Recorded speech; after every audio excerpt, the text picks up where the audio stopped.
Welcome back, ladies and gentlemen, to Dynasty Racing League Television. My name is Ryan Branch. I'm joined tonight in the booth by the one and only Martin Wenzel. We're happy to be bringing you exclusive coverage of the Dynasty Racing League's Fast Lane Cup Series here on DRL TV. Today we're in beautiful Hampton, Georgia for the Folds of Honor 250 at Atlanta Motor Speedway. Martin, this track was regarded for many years as the fastest track in NASCAR. Much of that statement still holds true today, with one or two other tracks on the entire schedule clocking faster average lap speeds. What's that entail for our drivers as they get ready to spend 162 laps or 250 long miles in a hot car around Atlanta Motor Speedway here tonight?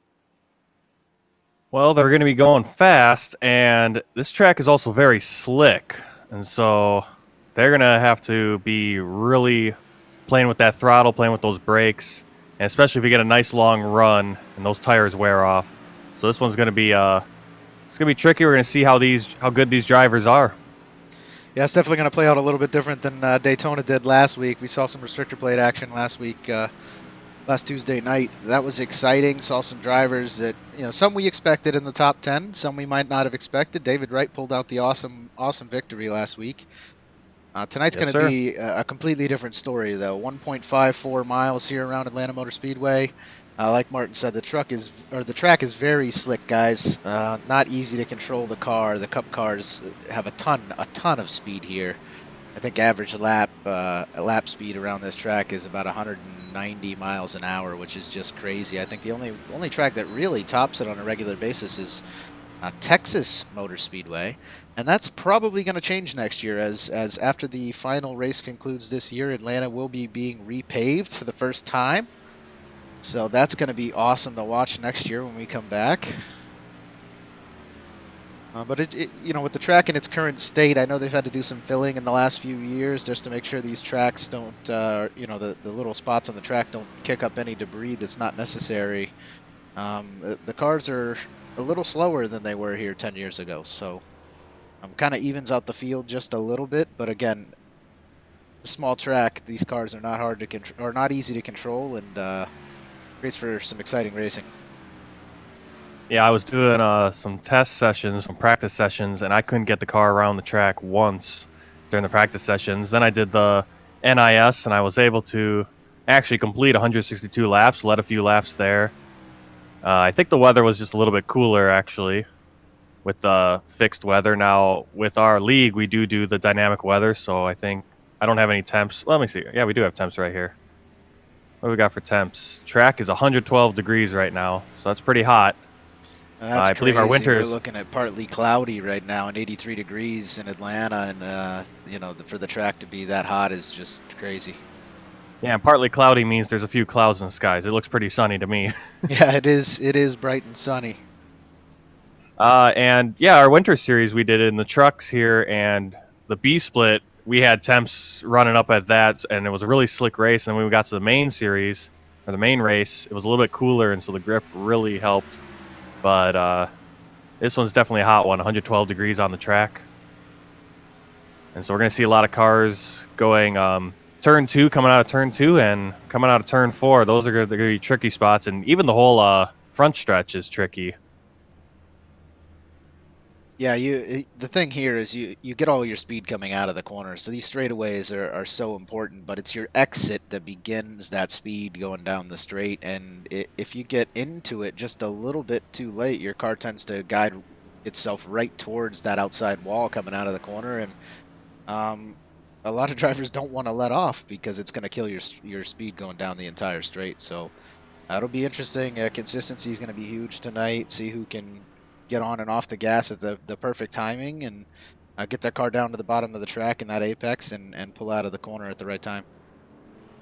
Well, Andy, if you give it too much gas at the wrong time, your car is just going to go right sideways, usually to the right. It's usually going to go straight right into the wall, and that's going to be something we're going to be looking at on the restarts. And so hopefully we don't have too many of those restarts, except for the one to begin this race, have a lot of green flag runs, because restarts are where the cautions are going to be very likely. You're going to have tire spin and a guy going right into the wall, and that piles up people.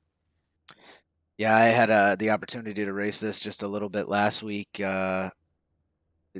Just do some official races here, and you can spin your tires in second gear on these restarts. You know what I mean? You'll be doing 70 miles an hour, 60 miles an hour following the pace car, and then that green flag drops and everybody gets on it, and the car does have a tendency to go sideways. So we'll see how these guys handle that here tonight. Hopefully everybody can ease on and off the throttle and not have any silly mishaps that we don't need, right?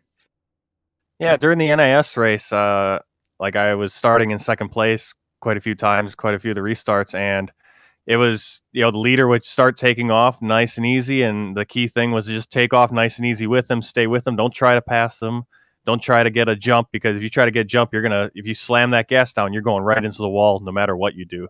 Even in third, you're gonna have a little bit of trouble if you slam on the gas really hard. Right. So who do we got on the front? We got Anthony Burrows on the pole with Mike Springer starting second. It looks like Anthony Burrows, starts on the inside with a 31.023. Just behind him, Mike Springer. Welcome him back to the Cup. We haven't seen him. Didn't really see him much in the Winter Series. That'll be awesome to watch him race around here tonight. Yeah, I believe he's Richard Springer's son. We had Richard Springer during the Winter Series. Yeah. And I think Richard's doing the Truck Series, and he might pop up in the Grand National. I don't know if he's done it. I don't know if he did a Daytona last week for the Fast Lane, but Mike Springer is definitely racing in the Fast Lane. He's one of those. He's one of the top drivers. I think he can have something for Anthony Burrows and Wade Hustad. Got Charlie Yes, we Ryan have starting in fourth. Anthony Burrows and him both are DRL veterans there in first and second, but Wade Hustad and Charlie Ryan, both DRL rookies in the 32 and the 16 car, a Chevrolet and a Ford, starting third and fourth position. And we're going to move back. Jordan Gonzalez is currently sitting fifth. Eric Johnson starts sixth, another DRL rookie. Matt Lovett starting in seventh position. Chris Stouffer in eighth. Chris James starts in ninth position, followed by Dustin Musial in 10th. John Mullins takes the 11th spot. Joseph Nover in 12th.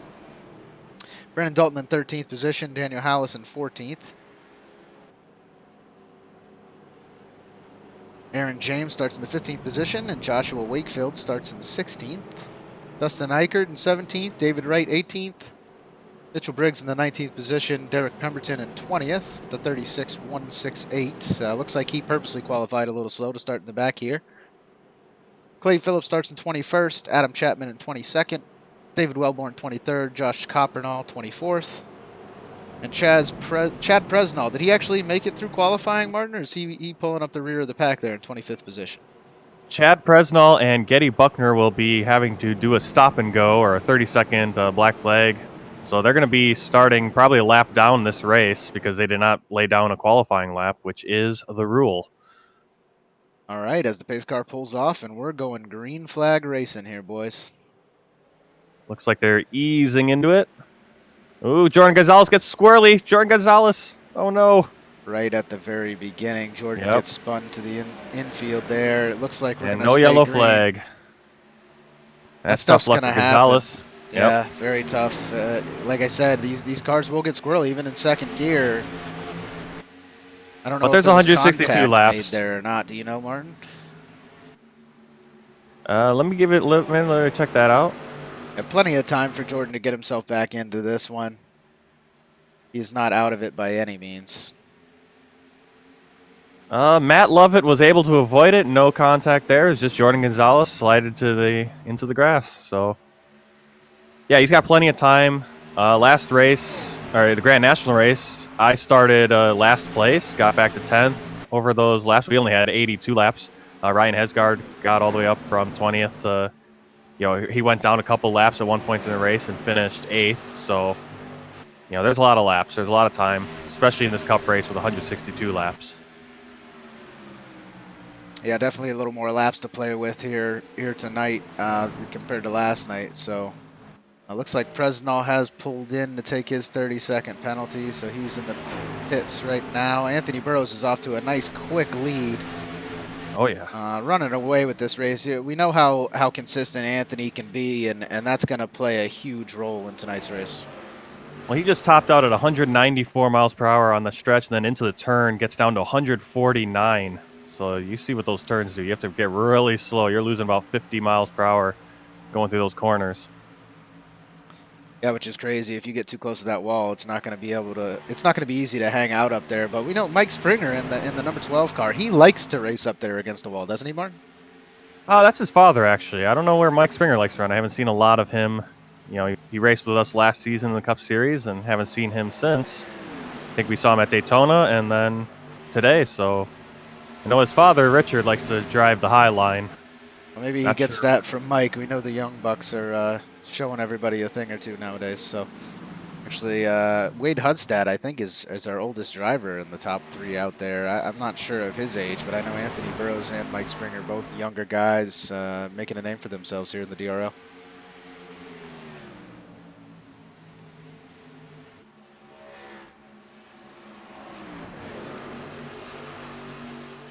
You can see Getty Buckner just ahead of them.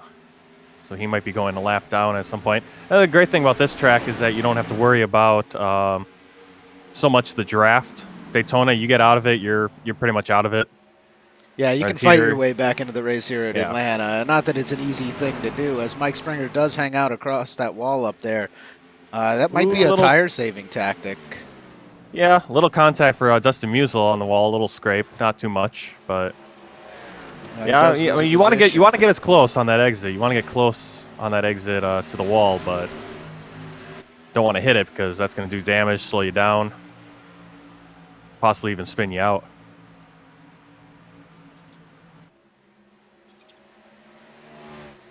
Yeah, Springer taking the high line through the turns right now.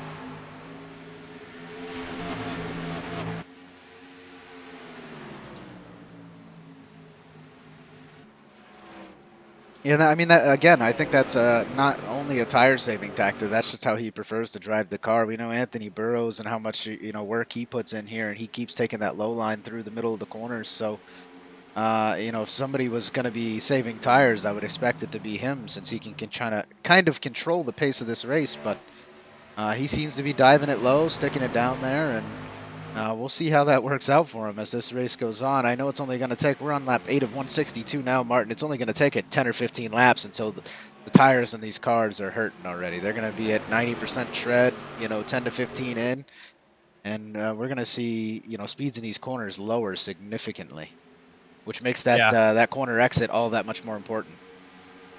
Well, we did about a 53 lap run in the NIS, and definitely the drivers in my split are not the quality of Anthony Burrows or Wade Hustad, these guys. So we should be able to go 60, 65 before they really start thinking about tires.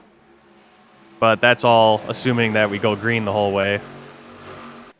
Right, which is, we can already guess. Yep, Oh, there's a as the caution. very first caution comes out, we can already imagine that's not going to happen here tonight. There are Joshua going to be some Wakefield, cautions. Let's go back and look and see 35. what might have happened to Joshua. Yeah, probably coming off a turn 2.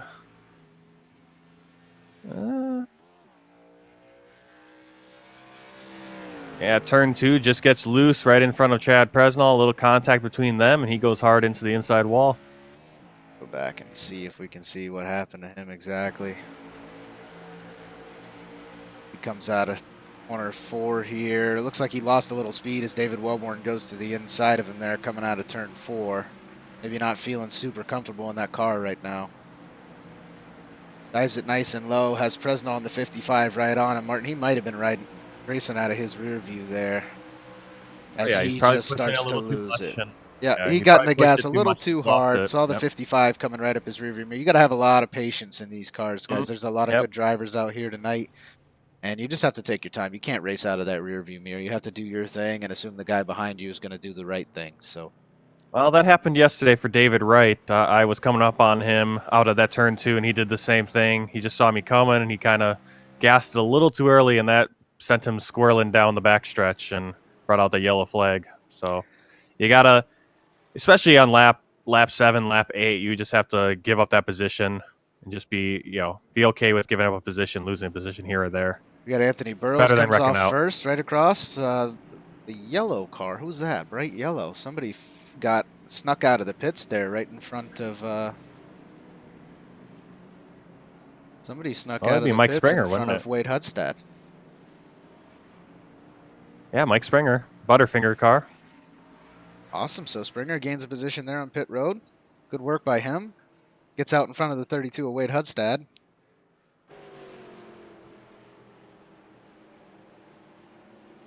Looks like the Brandon order will Dalton be goes from shaken up a little 12th. bit. Yeah, Brandon Dalton gains a few positions. I think he's now, let's see, he'll be about 6th, I think. You see those last few drivers who were still behind the pace car there. They're actually at the rear of the field. You got Daniel Hallis coming down, the 33 of Dustin Eichert coming down pit road. Guys take their pit stops now. And of course, you had the 55 come down pit road as well. Chad Presnall. Is he sitting a lap down right now, Martin Presnall?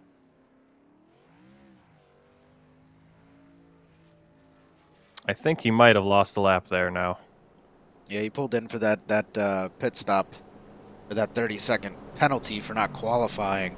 Yeah, so he's probably down for that. Not for the wreck. I mean, he got a little damage, front end damage. He made a little contact with Wakefield, but not enough that it's going to cause him too much trouble. Now we will have Anthony Burrows in first, Mike Springer in second, Wade Hudstad third, starting right behind Anthony Burrows, and Charlie Ryan on the top side, starting behind the 12 of Mike Springer. So they do have an option as the leader here, guys, at Dynasty Racing League. The leader can choose their lane. It's not actually built into iRacing, but it's something this league does allow. Try to make everything a little more fair, a little more realistic, and when the leaders decide they want that outside line, they can have it. Does look like Anthony opts to take the inside line, and these cars start to double up here. We'll be going back green momentarily. Yeah, which line would you take, the inside or the outside? I mean, here at Atlanta, it would depend on where I'm at in the race, but at this point, I would definitely stay on the inside. I don't think, if I was Mike Springer, I would probably opt for the outside because he really does like that outside line. But as we just he's saw, probably it can happy with be, that. yeah, it can be nerve-wracking. Again, I say don't drive out of your rear view mirror, but when you're in that car and you're doing 190 miles an hour and there's somebody coming up on you as you hit the brakes, center a corner, it makes you a little nervous. You're always afraid you're going to get spun from behind. So,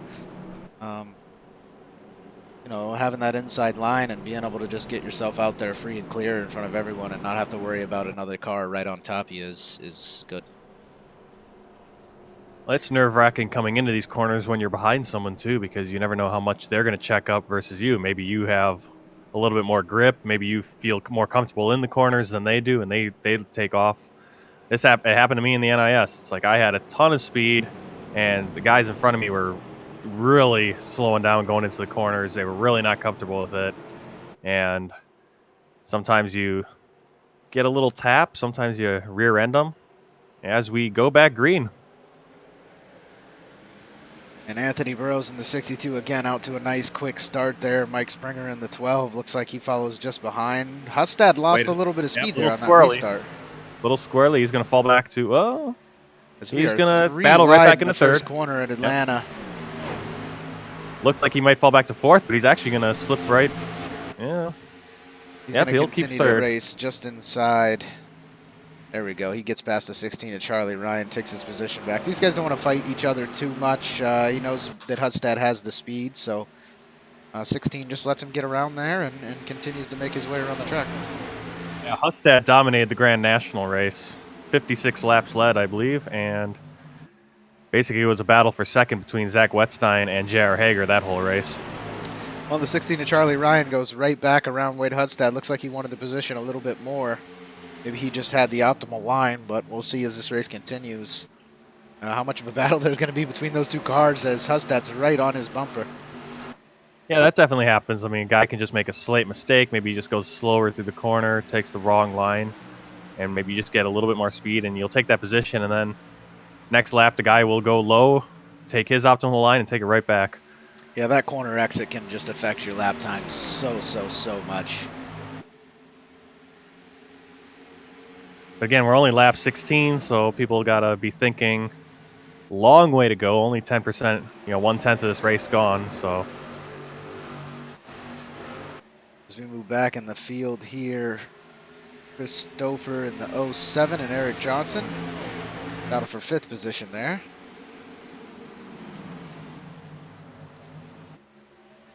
as they're now coming up on Wade Hudstad in the 32. I have a feeling these guys are just cruising for the time being. We'll see who does the best at preserving their tires and actually being able to make it on these longer runs.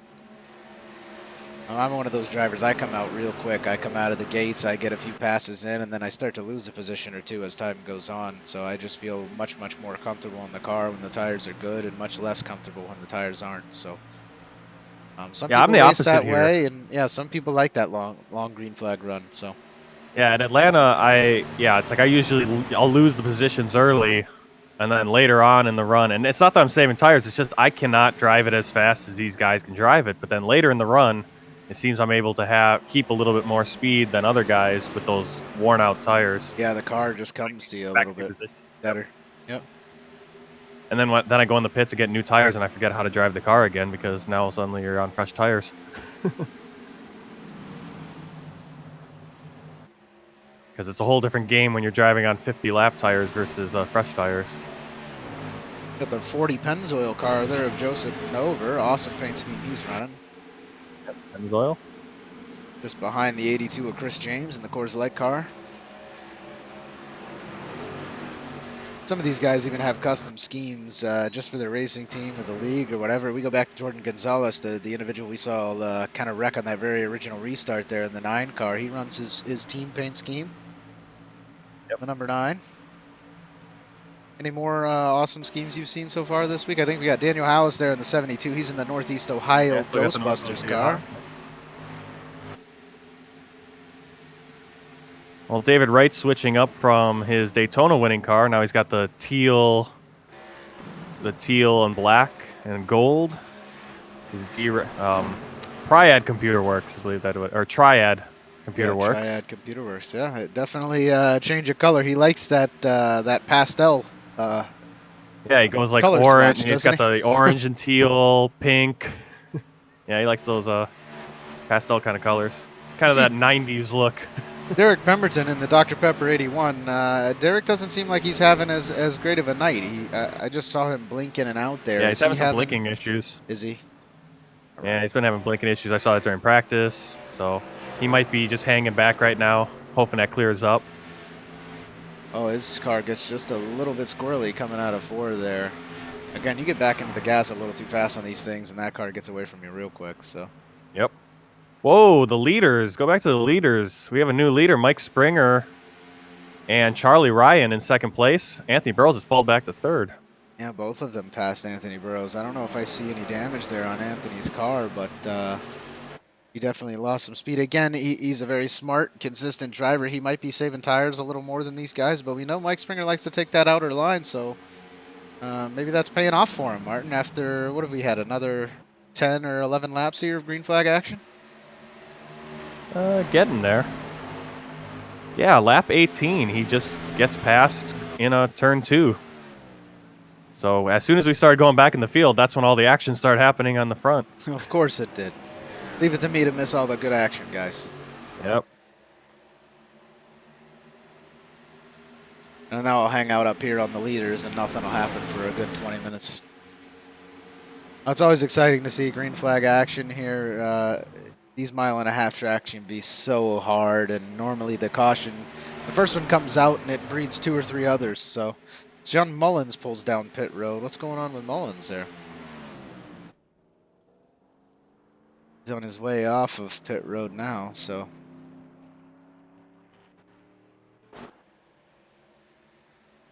Go back up front as Mike Springer continues to widen his lead over the 16. Yeah, Mullins got loose out of turn 4, went through the grass. Actually, didn't go into pit lane. He was going through the grass and probably entered pit lane.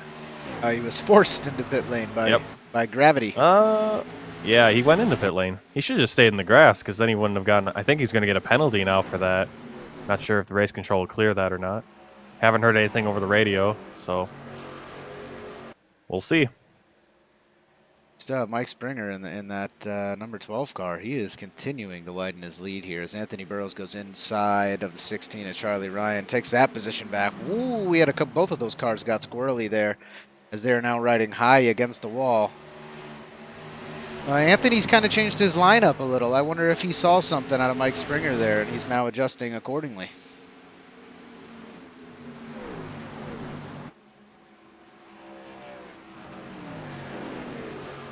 Yeah, Right as sounds I say like that, through 3 and 4, they both take a very aggressive low line. Derek Pemberton might have to pull off here. He's blinking a lot, and race control has come over and said, yep, he's going to have to move to the back, and then next time it's going to be pulling off the track and leaving the race because he is bouncing around in and out of other people's cars and causing Jordan Gonzalez and David Wright a lot of headaches. Yeah, that's not fun, especially on a track like this. So Just as I was looking at that, someone just went off. Who is that?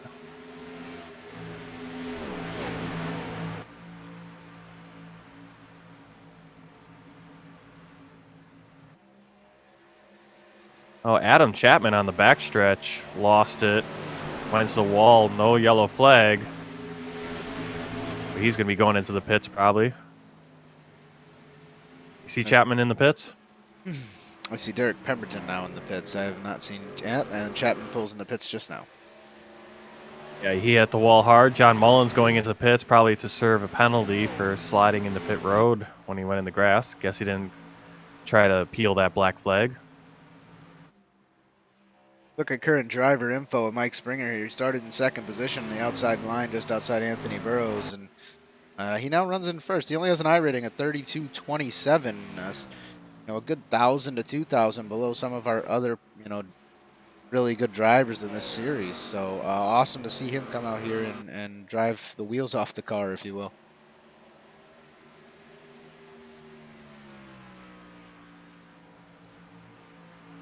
Back and look at Anthony Burrows. He's currently sitting at a 44.21. He started on the pole, currently sitting second.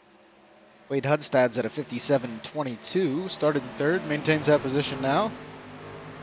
Of course, is a Dynasty Racing League rookie. Hasn't raced in any of our prior series, so good to see some of the new guys out there giving some of the DRL veterans a run for their money. Yeah, we definitely got some good drivers up front there. Johnson, Ryan, Hustad. Brandon Dalton making a good showing right now. Started 13th. He's running 7th. Ooh, it's the number 7 and Chris Stouffer eclipsed the grass there. Dalton's Looks like looking he for got another just pass. a little loose. You keep saying, and these cars are even getting squirrely on the straightaways, man. It's crazy.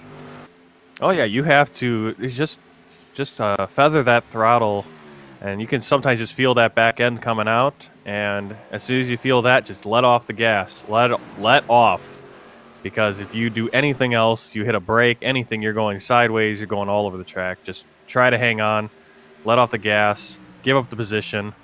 It's crazy Continue just to your be able to race. see visually when these guys are getting into that gas pedal. You see the rear of their car just move in the slightest, and Yep.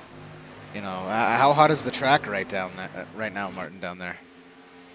112 degrees. That's just crazy. I'm sure it's probably gotten hotter with the cars running over it as well. These things are running on slicks, and as they continue to put some rubber down on the track, hopefully that'll provide them a little bit of traction. But I don't know if they do it at Atlanta. I know they started doing it last year at New Hampshire Motor Speedway. They actually now have a substance that they spray on the track to provide a little more tact for these cars and allow them to run more than just the one line on their way around. So hopefully there's something like that here at Atlanta. Give these guys the opportunity to kind of choose where they run on the track, and hopefully as the race continues, we get a little more passing action. Yeah, this race is definitely spread out a lot more than yesterday's race in the Grand National Series. The top 5-6 cars are all on top of each other much of the race. Here got quite a few gaps actually. Yeah, we don't have a lot of people right on top of each other. The very first battle back here is by Eric Johnson. Looks like he's slowly sneaking up on Charlie Ryan in the 16. Maybe preparing to make a pass there. Yeah, battle for 4th place there. Well, it looks like Derek Pemberton and Adam Chapman are out of the race. They're out of their cars. Short day for them. Derek did have the issues with his internet there, blinking in and out, and Chapman probably damaged his engine pretty good, hitting that wall hard on lap 27. On the backstretch, got squarely and went right into the wall. Luckily, didn't bring out a yellow flag here. As we hear these cars start to bog down in the corners, they are losing significant speed. If we look right now, let's see here. Mike Springer, our leader, his last lap was a 33.503. His best lap so far is a 31.618. So these guys are already 2 seconds off the pace, and we've only been in green flag for about 23 laps now. So the tires are All right, so hurting, let's Martin. see. Yeah, well, he just maxed out at 189. He's dropping down to 141 in the corner. So it's a little slower on the stretch, on the straightaways, and a little slower in the corners overall. So before Burrows was hitting 194 early on and dropping down to 149 in the corners. Now they're dropping off both ends, not just in the corners, but also on the straightaway. You just can't get as much speed because you'll lose your tires. You'll lose that traction. That's crazy. I was just looking. I want to see if we can pull in Adam Chapman and see what happened to him there. Still around, Martin? Taking a look. No, Adam Chapman seems to be. He might have walked off. Can't be Yeah. satisfied with that end to his night. Yep. Yeah, it's one of those things. I mean, that's very frustrating when you're the sole cause for ending your day, sort of. Those are always the most frustrating. I don't when know. you're running along. I would say it's the opposite. I don't like being. I don't like my day being ended by Yeah. somebody else. But yeah, It's kind of. there's only one person to hate in that situation, and it's yourself. And, Yeah, exactly. There's just nowhere else to blame. I mean, when first someone thing you else want to do wrecks is and walk takes you off and out, have yep. some quiet time, not have an interview with somebody wanting to know what you did wrong. Yeah, Anthony Burrows is now taking that high line too, going into those corners a lot higher than before. It looks like we have Josh Coppernall in the 42 down pit road. Is he coming in for a routine pit stop? Looks like 15.5 seconds he spent there on pit road. Probably just got new tires, got some splash of gas. Well, probably just got a whole tank of gas there. I mean, we're at that point where still aren't at that point where you're gonna be rationing the gas yet. Well, the question is, are these guys going to start to pull down pit road and get tires, or is that just a precautionary measure by Josh not feeling the car? Or yeah, like I said, it's like we had the caution lap 15, something around there. So they're only 20, 25 laps in on this run. You could go, I mean, these top drivers, they can go probably 60 before they start thinking about tires. When that first guy goes, though, that's when they're going to start going. Because you don't want to stay out there on old tires losing a lot of time. right. Yeah, Burrow's running that high line. And he must know something I don't know because I kept running that low line and had no trouble with it. You know, I really do. I saving more think Mike tires. Springer might have taught him a little something there early in this race. Mike, it looked like he had the preferred line. He was, coasting around these outside of these corners a little bit easier than Anthony Burrows was. So They're going low in turn 3, 4, and then high in 1 and very 2. high in 1 Burrow's and 2. has picked up a lot of time on Springer. As he continues higher and higher around the track, we see right here Mike Springer I think dives into the bottom. Yeah, I think he'll get the pass here on this next turn. And again, And it's a lot of this Joshua is just about Wakefield. the consistency as they come up on the 35. Yeah, Wakefield's going to try to stay high, hopefully. Yep, he'll have no problem with that.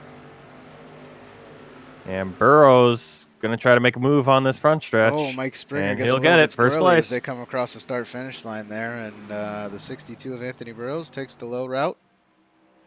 It's right around the 12.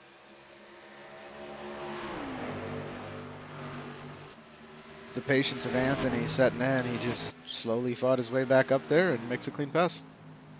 Yeah, that's all you got to do. I mean, you got to be patient, and you'll gain positions as other people get less comfortable on older tires. Next car they're coming up on is going to be Dustin Eichert in the 33 Budweiser.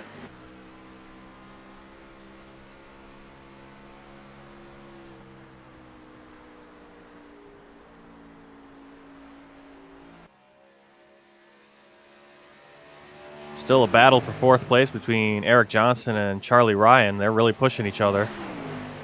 Yeah, it looks like Johnson's just taking that low route as Ryan continues to move like Anthony Ooh, around the Johnson getting a little outside. squirrely there. Does rub himself on the wall there. Didn't look like he scrubbed too much speed. That was about the position he was going to get ready to start to slow down for the corner anyway, Martin. So Yeah. these cars But are you definitely don't obviously want to not be, easy to control right now, though.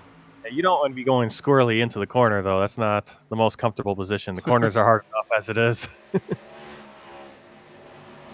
As Eric is now on the outside of the 42 of Coppernoll. Coppernoll might be a little slower on the track, but he has fresher tires, so see if he can maintain that Yeah, spot in he's front of the going 21. to be 2 laps down, right?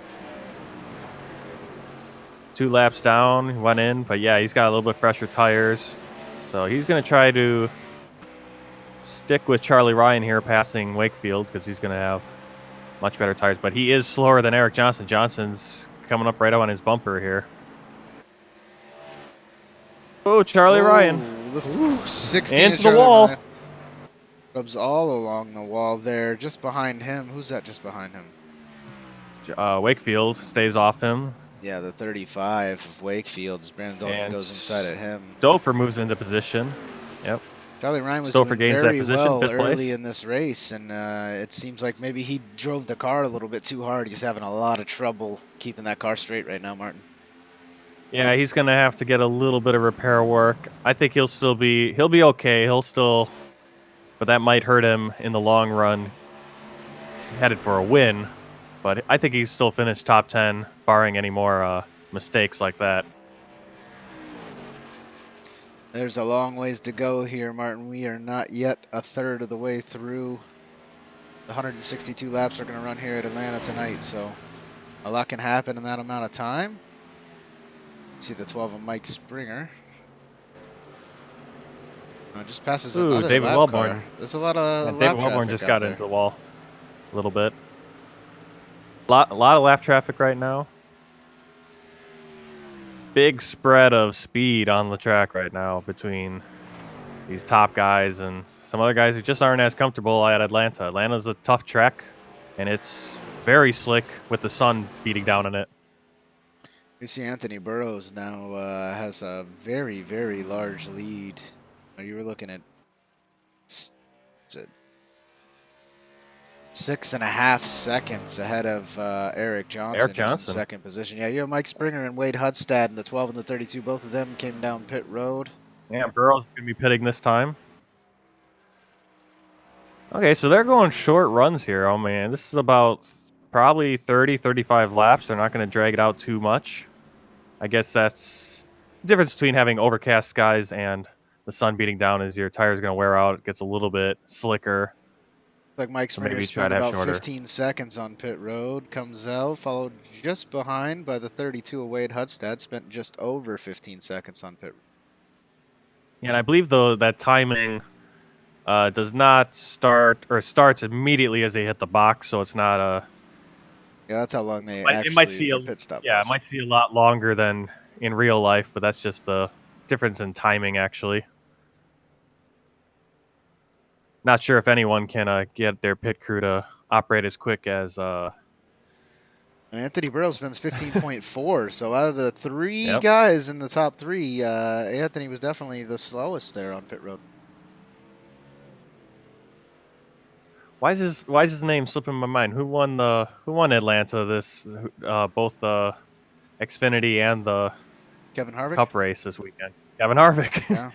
Yeah, his pit crew they were putting down some... Oh, they were absolutely amazing. I think they got there. 13s, which is just crazy. As time wore on, especially in that Cup race, the pit crew was just winning him the race. Obviously, it takes a lot of determination and concentration from him to go out and dominate the way he did. But the Fords did well this weekend. Ford's in the top three, so. Yeah, and Anthony Burrows is running a Ford, I believe. Yeah, he runs the Ford in the Cup Series. Is the difference. We've just got off the truck series or the winter series. In the winter series, you only have the Chevys and the Toyotas. So there are a number of guys who are now back in their preferred manufacturer, the Ford, which doesn't run any trucks. Yeah, that's gone up significantly now that we're back in the Cup Series. So the 85 of Brandon Dalton, he still has not pit yet. He maintains first position, got himself a few laps led. Chris James just behind him in the 82 also has not pit, and the 72 of Daniel Hallis still out on the track. We've seen that a lot from Daniel Hallis since we've been watching him race here at Dynasty Racing League. He likes to stay out there, hope for cautions, and maybe push the car a little further than some of the other guys, huh, Martin? Yeah, at this point, for Brandon Dalton, maybe he stays out 2-3 more laps, but if that yellow flag doesn't come out in the next 2 or 3 laps, he's got to get in and pit. Otherwise, he's going to. And there's the yellow flag. Speaking Brandon of the Dalton, yellow flag, great strategy there. Stayed out. That's exactly what he was looking for. Him and Daniel Hallis staying out. awesome work by Brandon Dalton there. He now has 4 laps on Wade Hudstad and Mike Springer as far as tire goes. They're going to get the free pit stop here. He might have wanted to wait just a little bit longer. We'll see if these guys come back down for another free pit stop and just get the splash of fuel in the tires again. But, I mean, it can be a good thing and it can be a bad thing, Martin. There is only 4 or 5 laps between him and these other cars, so... But at the same time, they might also be weighing their options. If Wade Hudstad comes down, does Mike Springer and Anthony Burrows and Eric Johnson and Christopher follow him and get those fresher tires just to keep everything in an even playing field? It depends on. It depends on what they think they can do. I think difference of 4 lap tires. Maybe you come down, you get 2 right tires. I did that during the NIS because we had run maybe 2 laps. And I was like, okay, I'll get fresh right tires. Your lefts aren't wearing down at the same rate, so if you want to get in, maybe pick up a position, but also stay on the same right side tires as everyone else. Grab 2 tires in this situation since you just went into the pits. Who was that spun out? Was that Chad Presnall that lost Chad it? Presnall. Yep, Chad Presnall. And then I think Jordan Gonzalez got into him as well. Presnall is completely backwards on the track, spinning down the front stretch and caught Jordan Gonzalez. Joshua Wakefield went into the grass to avoid that. So it looked like Presnall and Gonzalez, the only 2 involved in that incident. The 55 of Presnall, we're riding on board with him as he goes through turn 3 here. Oh, and the car just, wow. Just snapped on him, right? It just completely snapped to the left as he tries to get it back, and then right as he gets out into the tri-oval, it snaps again. Absolutely no control there. That's insane. It looked like somebody hit him. Yeah. Well, it's just interesting trying to find where, sometimes you think you're going to slide into the wall, and then suddenly the car gets the grip. And now all of a sudden you're turning left as opposed to sliding right. You're going left right into the grass because you were. So you really got to be careful where that steering wheel is headed because at any moment your car might actually catch the grip. And it doesn't seem to have. There's no consistency either. It sometimes you won't catch the grip at one point, and next time you'll catch the grip and go into the grass, and it's a handful this track.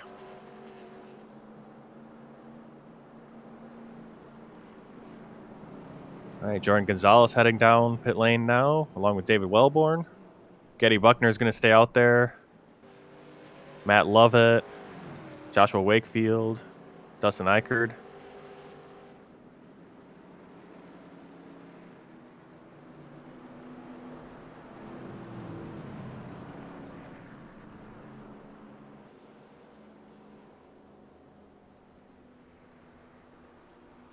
See, a lot of these drivers did come back down a second time.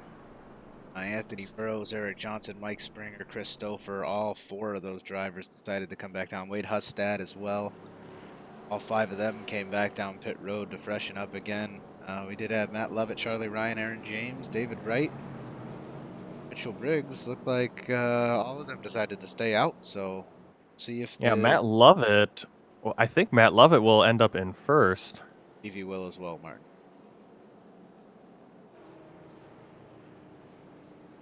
Getty Buckner is down a few laps. I'm going to take a quick break while we're on this yellow flag. Martin, I will be right back. We're following along with Matt Lovett right now. The number 14, bright, awesome looking paint scheme he's got on his car right there. Press your luck.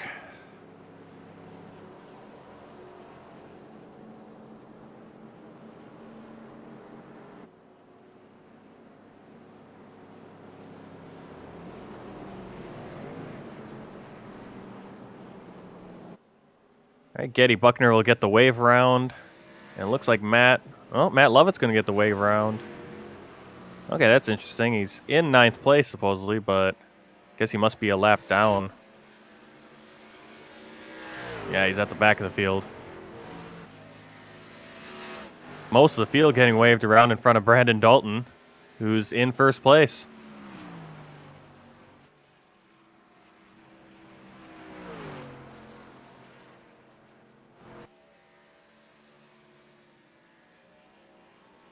So we'll set the field here. Brandon Dalton in 1st on the inside. Chris James on the outside. Daniel Hallis. Wade Hustad. Eric Johnson. Or rather, Anthony Burrows and then Eric Johnson. Mike Springer back in 7th. And Joseph Nover might be in 8th. Right now it's showing 14th, but I think he's going to pull up into 8th place.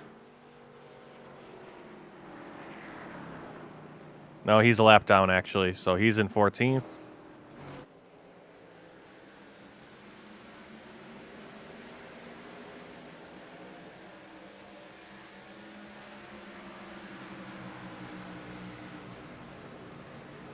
I think we're still watching Matt Lovett. Brandon Dalton gets a great lead. Great jump, followed by Wade Hustad. Daniel Hallis falling back. Anthony Burrows in 4th. Going to pass him for 3rd place. As soon as Branch gets back, he will get us on the leaders.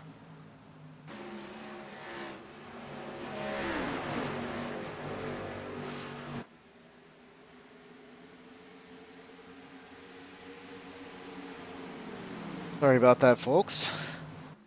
Yeah, you're going to have to get on Brandon Dalton. Brandon Dalton's the leader, actually. Yeah. What happened there? I guess the 14 got the wave around, or? Yeah, 14 must have been on the tail end of that lap.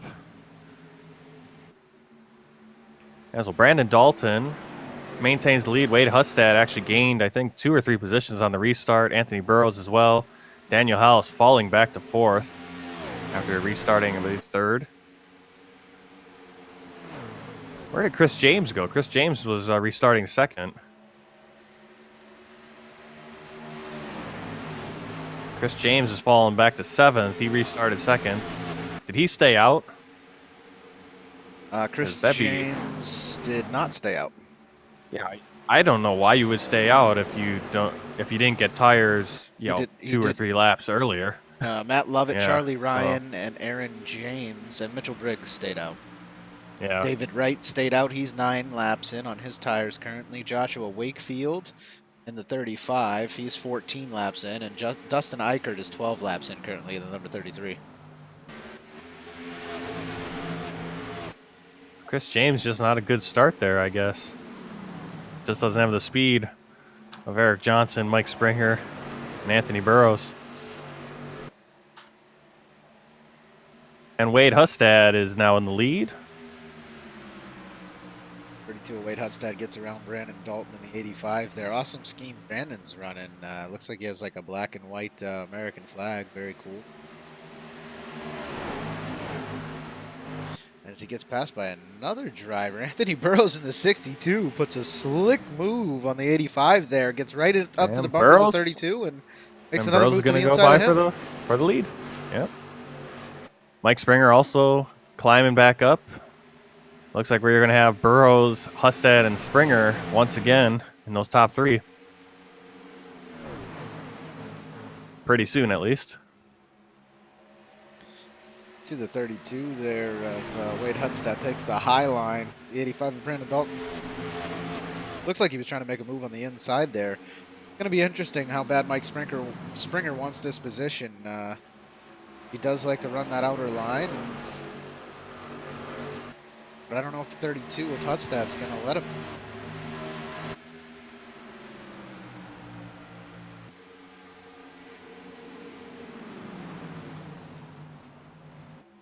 Oh, not sure what happened to Charlie Ryan. It says his client manually disconnected, but it looks like he just blinked out of existence, so... Ryan is the one. He did rub into the wall earlier, so he might have earlier. issues with the car.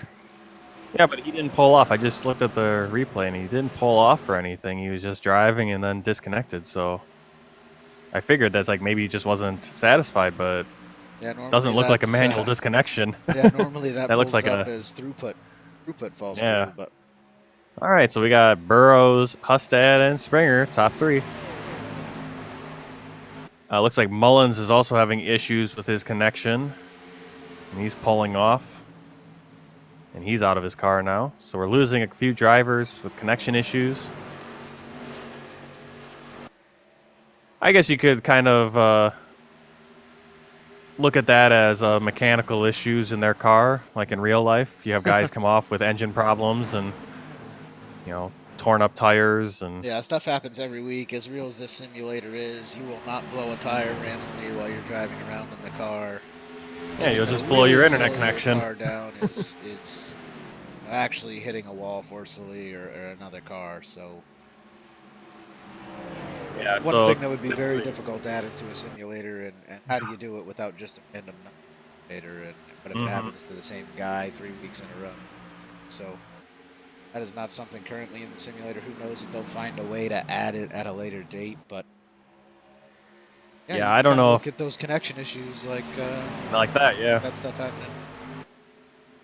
yeah, and typically that's kind of stuff that bad luck happens to. Sometimes that bad luck happens to the same drivers over and over again with connection issues, but also real life. Your lower end teams typically have issues with their cars all the time. It seems so. It looks like yeah, I It mean we kind of had balances out. Derek Pemberton now 2 weeks in a row had issues with his connections. Yep. That doesn't plague him all season long. Yeah, Getty Buckner is out of his car now. He started the race in the pits or had a black flag to start the race, didn't qualify. Chad Presnall, I think, is out of his car as well. So we've lost a few drivers here. Only 12 on the lead lap. It's still 92 laps to go.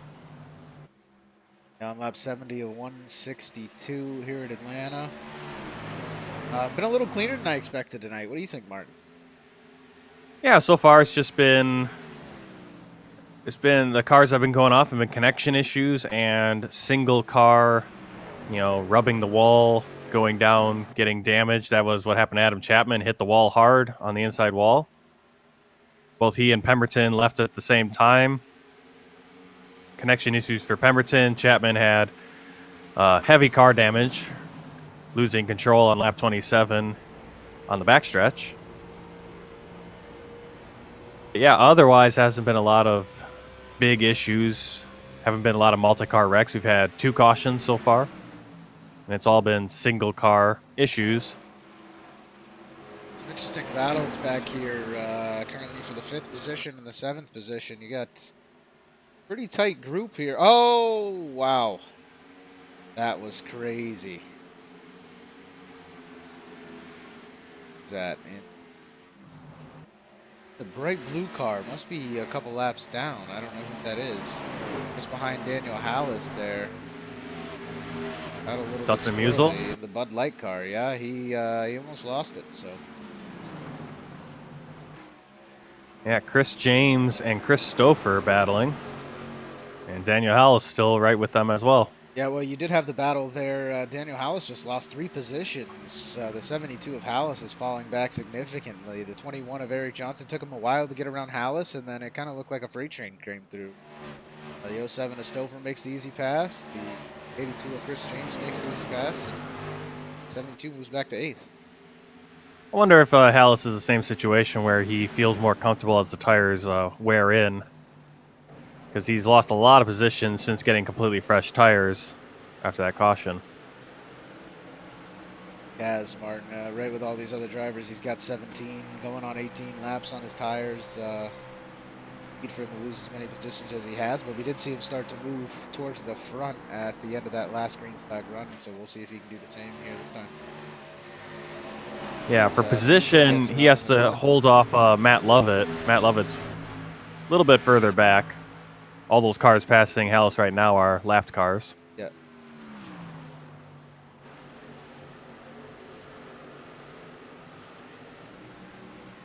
Go back up to the front. We now see Wade Hustad he's catching up a little bit. Him and Springer are slowly catching up to Anthony Burrows. His lead's not as big as it was before.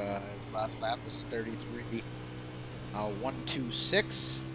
And Wade Hudstad ran a 33.042, and Mike Springer's 33.049. That's enough, almost, a tenth of a second on Anthony Burrows there. So again, Anthony Burrows comes out to that nice, quick lead in the early runnings, and it looks like Mike Springer and Wade Hudstad might be able to get him back with the tires here as this green flag run. Yeah, it's 1, 2, 3 in terms of speed. Springer with a faster lap than Hustad, and Hustad with a faster lap than Burrows. Yeah, and he just proved it yet again. Mike Springer ran a 33.112 to Wade Hudstad's 33.80, and Anthony Burrows 33.231. So he's now more than a tenth faster than Anthony Burrows. See if he can keep that going. It's still not going to be easy to make the pass in the 30. 5/100ths of a second is not quite enough time in a car that's moving this fast to get a nice clean pass. So we'll see if Hustad slows him down as he tries to get around him. If he can get around him, and then eventually make the pass on Burrows. It looks like Hustad's lost a little bit of speed. Oh, yellow flag. That's right in front of the leaders. That's Joshua Wakefield. 5 for Wakefield. It's like, again, another solo spin. Or right in front of the leaders, spinning down the track. Yeah, it looks like he just caught the inside apron there. Hit the white line, kind of got squirrely off of that and went up into the wall. And luckily the leaders were not caught in that. Oh, wow, he was just, man, just barely touched the apron. Pull the corner. Luckily, he guides his car down to the bottom of the track, stays on the apron. Get into it. Driving by him.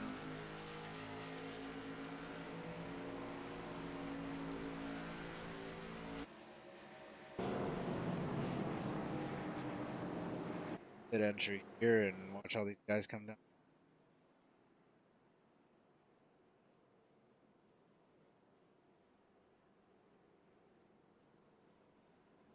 Pile-ups here. We haven't seen that yet tonight, but we know it'll happen, man. These tires are so slick, even so.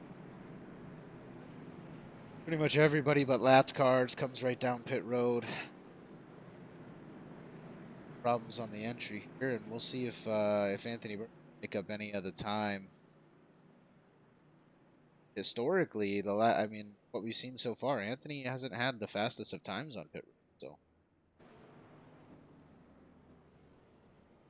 Daniel Hallis, I don't know if he missed a pit box or what he's doing, but he pulls off pit road first. It's like he didn't actually make a stop in his box, so he might have missed his there. Just drove straight through. So Anthony comes off first, Hustad second, Mike Springer third, Chris Stouffer fourth. Like the 21 of Eric Johnson got beat off, just barely beat off pit road. Should we bring in one of these drivers? Let's see who we got. Should we bring in Anthony Burrows? Yeah, go ahead and pull him in. Let's see.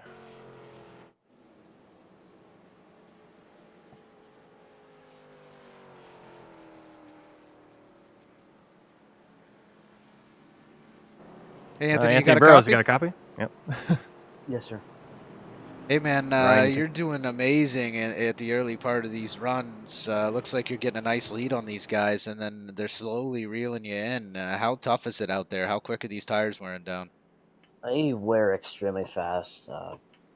On the long run, it gets loose even on the straightaway. So I mean, this race is, in my opinion, just all about it'll come down to who saved the tires the best. And yeah, really after about 2-3 laps, even the tires could wear out a lot.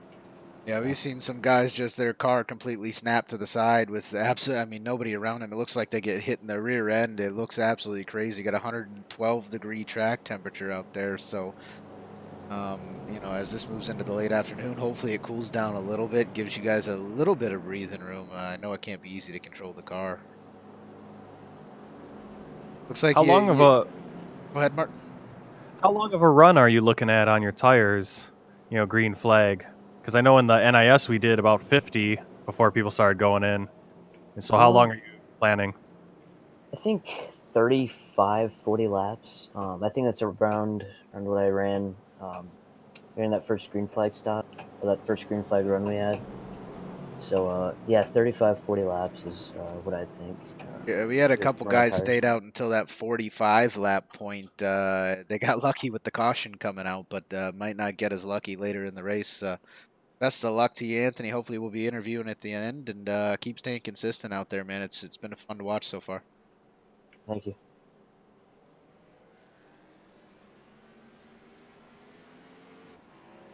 So there we go, Martin. It looks like these guys are only planning for about 40 lap runs as it is when they go green. So it gets to a Yeah, a point little where bit there's shorter. so much fall off on the tires.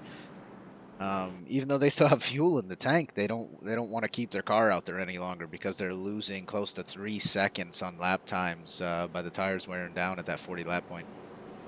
Yeah, well, it's not a fuel thing. It definitely the fuel you can go about 70, 75.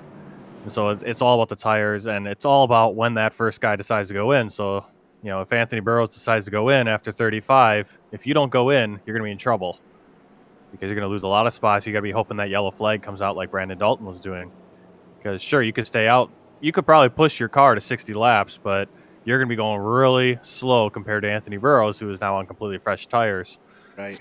And we already saw what happened there to Brandon Dalton. He's now sitting in the 8th position in the number 85. So, these guys, if it comes down to it late in the race, maybe they can try to make up a couple of positions like they did on that last pit stop. A couple of guys stayed out with 4 or 5 lap tires, and see how that works.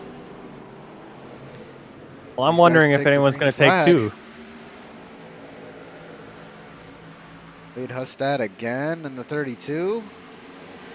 Johnson making a move on the inside. He's going to get that 3rd position.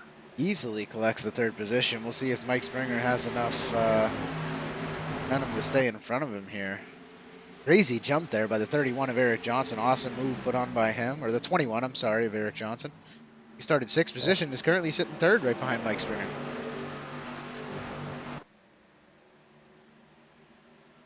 Yeah, Matt Lovett back up into, I think it's going to be 8th place. Yeah, love it there in the 14. Awesome looking Or 7th place. tie-dyed colored car there. Again, Mike Springer not afraid of running that top line. Look at him up there as all these cars go down on the inside of him, and he's just going to continue to be patient. And hopefully nobody drives up the inside of him and then can't hold the car on the bottom and coasts up into him here. Well, yeah, he's got the position on the outside where he's not going to be afraid of having, if he knows where he's going.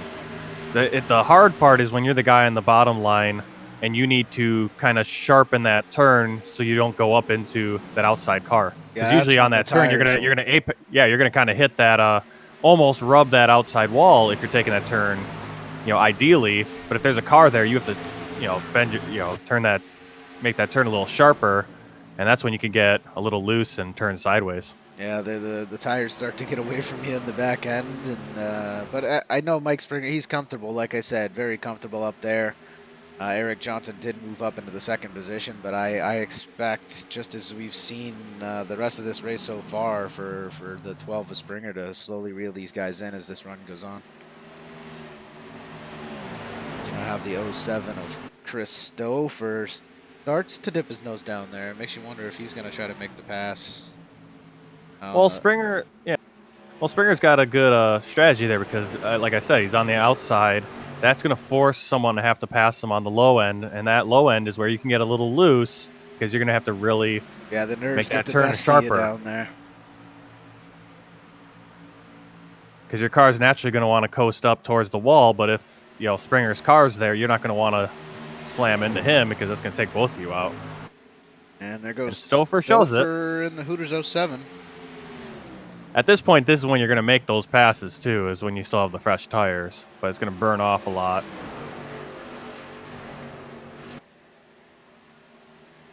Later in the run, it's going to be a lot harder to make those low side passes. You're, in fact, going to want to make the passes on the high side.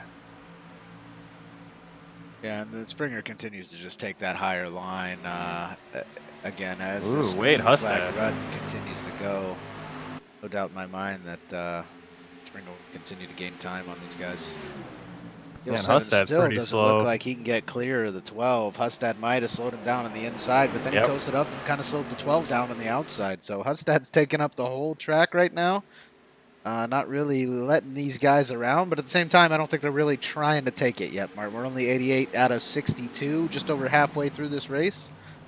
And I think these guys are still trying to be as patient as they can possibly be, make it to the last, 15 laps of this race before they really start to put the moves on some of these other drivers. Well, Burrows ran that last lap half a second faster than Eric Johnson and Wade Hustad. So he might want to start easing off, or I don't know if he wants to get a nice big cushion before he starts easing off. Yeah, I have a feeling Anthony kind of took what we said to heart there, in our interview. If he's going to get out there and run these quick early laps, why not get out there and run as fast as you possibly can? His last lap was a Get a good cushion. 32.096. Eric Johnson ran a 32.390, so he's 3/100ths of a second faster than second position right now. Anthony is just burning the rubber off those tires, so that'll give him a little room late in the run to kind of coast. Yep. Well, and Johnson and Hustad ran about that time. They're basically running pretty consistent times there. Burrows, a couple laps earlier, was running a 31.8. So he kind of slowed down that last lap. And if we look again, Mike Springer's just ran a 32.3, so he gained on both Eric Johnson. He passed Wade Hustad. Chris Stover couldn't manage to get around him, so some of these guys, I can't believe it, but just like Anthony said, these tires are burning up in 5 laps, sometimes. So yeah, Burrows is really easing off now. He still ran the fastest lap on the track last time by. Mike Springer just behind him, 32.266 to a 32.350. So it looks like Springer's found the balance. Anthony just gunned it early, and we'll see if it pays off for him as the run goes on, man.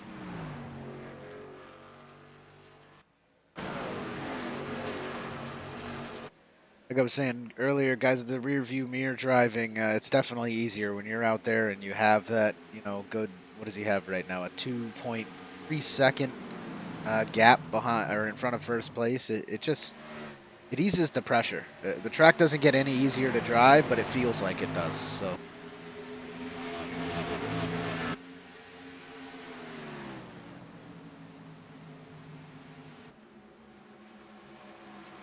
Guys have strung out a little bit. I feel like that's where Mike Springer is going to get a little better. Doesn't feel, cars all around him, and he can kind of drive his preferred line.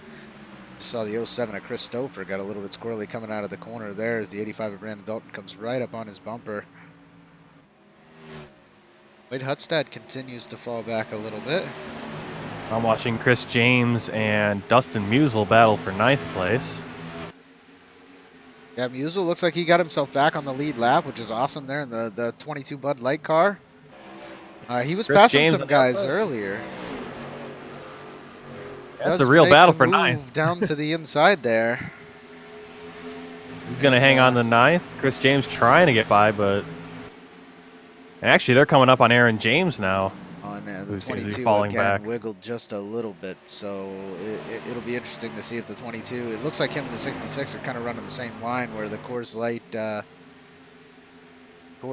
car, the 82 there, or the 38. I'm sorry, that is the 82 of Chris James.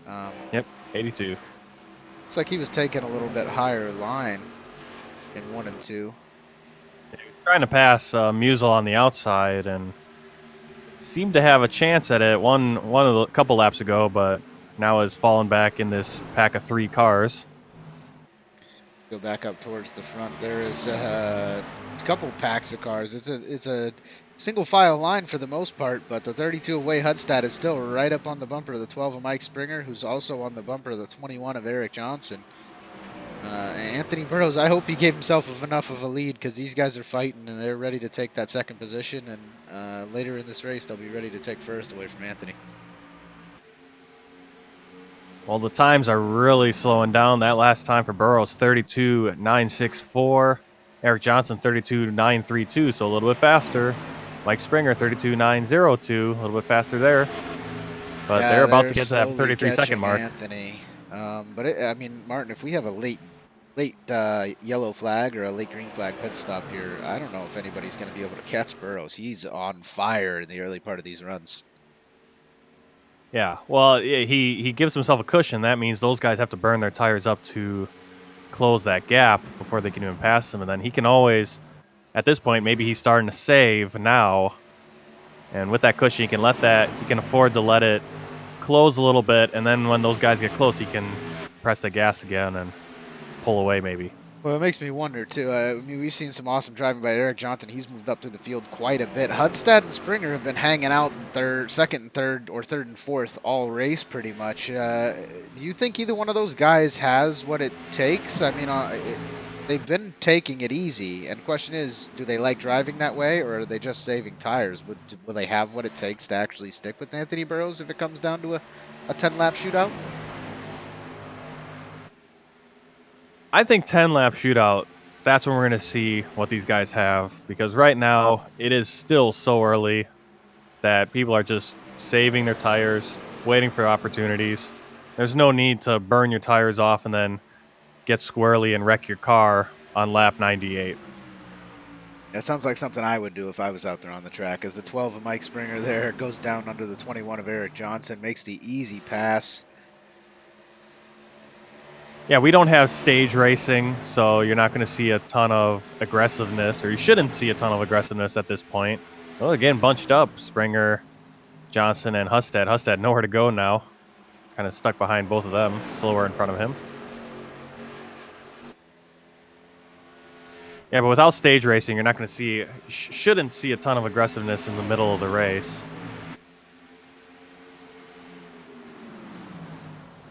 Which is partly why NASCAR implemented the stages. They wanted to get a little bit more aggression in a race like this. 3/100ths faster than second, third, and fourth. Maybe Burrows just has this track finally figured out, huh? Maybe.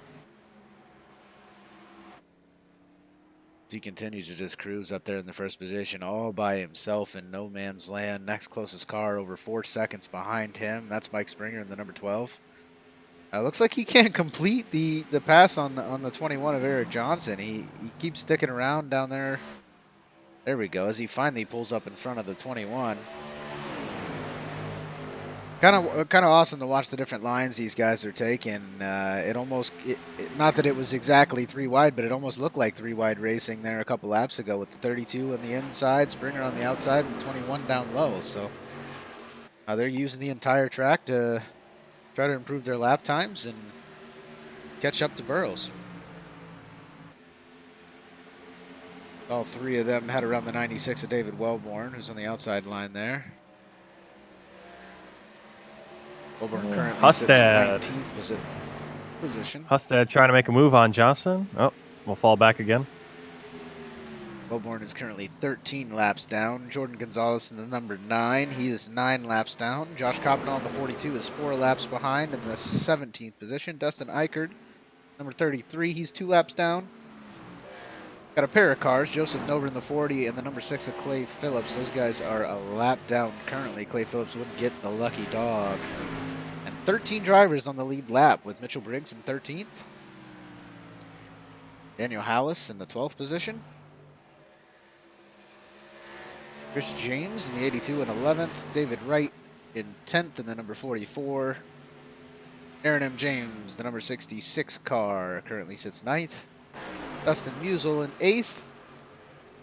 The number 22, Matt Lovett in the number 14, currently sits 7th. Started in the 7th position. Matt Lovett's doing very well. I don't remember seeing him last week at Daytona. DRL rookie. Racing very well tonight, Mark.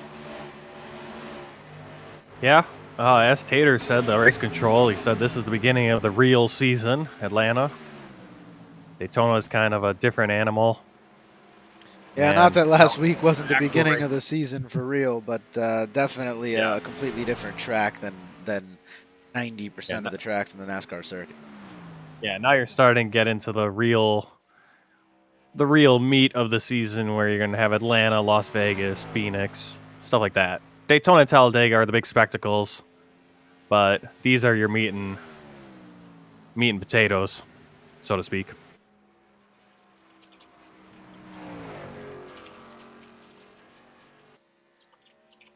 Looks like Jordan Gonzalez is going down to pit road. As Anthony Burrows goes into lap 106. Yeah, 106 and 162 here. He's still out in the front, still running away with this race.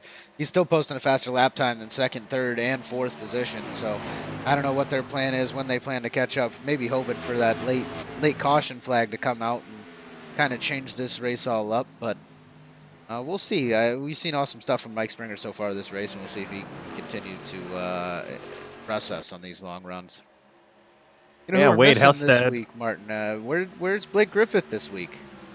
Yeah, Blake Griffith, another week without Eric Wolf. I'm really hoping those guys, we've missed Eric Wolf for 2 weeks. That's going to set him back in points. And he won the championship last year in a shorter season, but hopefully he gets back in and, more competition for Anthony Burrows and these guys up front. I mean, we are seeing a lot from Mike Springer, Johnson, and Hustad here, but it'd be nice to see Blake Griffith and Eric Wolf out there as well. Some guy like Marcus Ruckman, Garrick Maines we haven't seen yet this season in the Cup Series. So there's some guys that haven't shown up yet. I think there's a little bit of conflict too, guys. I don't know, just for our viewers and those who do or don't know iRacing. There is kind of a Road to Pro series that does run on Tuesdays as well. So some of those guys have high enough I ratings and they're good enough in these cars. They might actually be racing in some of those. We'll see, as the season goes on. Hopefully we have, a few of the guys that you just mentioned, make it into some of these 1.5-mile tracks. I know I can't wait for the road courses to see. I hope, Tommy Bordeaux and Eric Wolf and Marcus Ruckman and all those guys show up to those road courses, because it'll be fun to watch some of these drivers on those courses. Yeah. I'm wondering, was Road to Pro this week? Oh, Wade Hustad hits the wall. I was going to say, that was right in the camera. I'm in broadcast mode right now, and it constantly changes the camera automatically, as we saw the 32 of Wade Hustad rub the wall there on the straightaway. Looked like he did too much damage to his car, and the aero doesn't affect him as much. Like last week we saw at Daytona, guys, the smallest scrape against the wall could absolutely, not that it destroyed your car, but it ruined your aerodynamics enough to the point where you just couldn't stay with the pack, and if you could, it was only if you were being pushed from behind. So we don't have that this week at Atlanta. These cars can take a little bit more of a beating at a track like this, and you can still race the wheels off of them with that tiny bit of cosmetic damage. So as the 21 of Eric Johnson pulls down, looks like he's headed into the pits. And Wade Hustad's going to go with him. Yep, the 32 of Hustad goes down. Looks like he pulls in the pits as well. So looks like another round of green flag pit stops coming our way, Martin. Chris Stouffer pulls onto pit road in the 07, currently sitting 8th.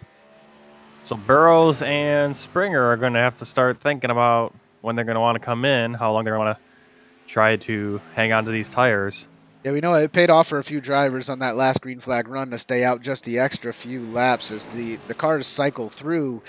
Traffic becomes an issue on the track. Cars pulling on and off the track at different times can, cause you to have to go around some guys. So we'll see if any of that comes into play, if it causes a caution, and if maybe sticking out there for a few extra laps will pay off or not.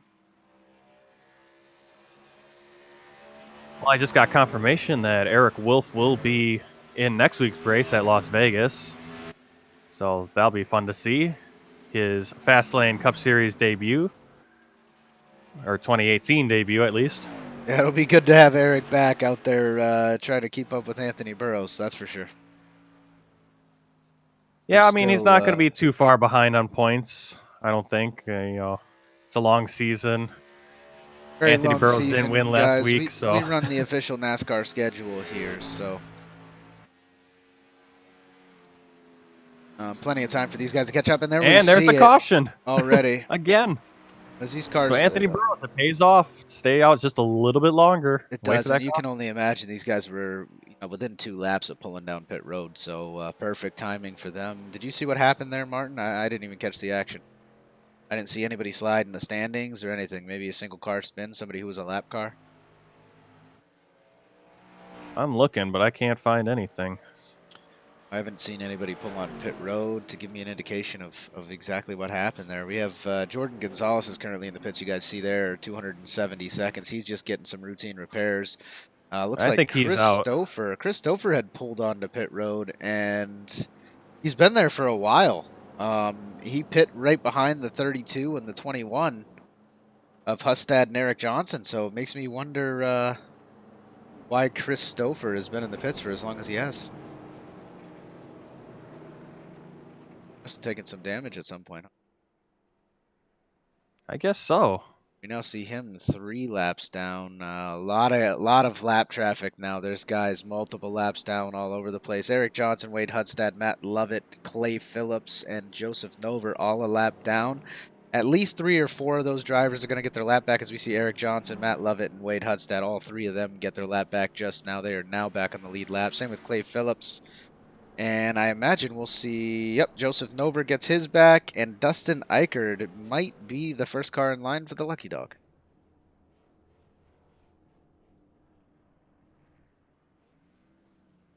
Go ahead and watch the race off of pit road here. Anthony Burrows with a 13.9 does a great job in the pits. Mike Springer with a 15.15, followed by Brandon Dalton in the 85 with a 14.79 there. So early in the race, Anthony was having issues on pit road, but it looks like he just fixed it right there, Martin.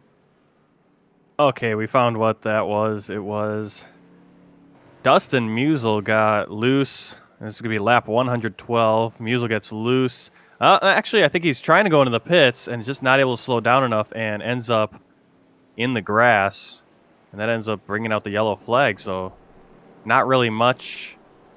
Unfortunate for him. Luckily, it was only a single car affected. It kind of affects all these drivers, but yeah, they were all getting he ready went to into come the up to green grass. flag pit stops anyway. So yeah, so he was trying to come into the pits. He went into the grass and then he pulled back out onto the track on the front stretch. That triggered the yellow flag. No, didn't really wreck or anything. He just kind of wasn't able to pull up enough. And that's going to cost him. He was running in 5th at that moment. He was trying to go in, and now I don't know I if would it hurt assume him he's going to too have a much or penalty. not, Martin. I think he's in 6th right now. We'll see what kind of penalty he gets, or that probably an end of the line penalty. He will move to the back of the lead lap. Have you seen who Yeah, got I'd the lucky assume. dog there? Was it the 6 of Clay Phillips that gets the lucky dog, or Dustin Eichert in the 33? I don't know if that's played out yet. Phillips is currently on pit road, so I think he would be the one to get it, though. He's a lap down. Eichert's 2 laps down. So Phillips will get back on the lead lap. He'll be in 14th place. I'm going to take a quick break here, Martin. Should During be. this yellow flag run, I'm actually centered on the leader this time, so we will catch the restart. Yes, our leader is Anthony Burrows. Ryan Branch is going to take a little break.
All right, coming to the restart zone, Anthony Burrows and Mike Springer take off, followed by Brandon Dalton and Chris James. David Wright slow on the start.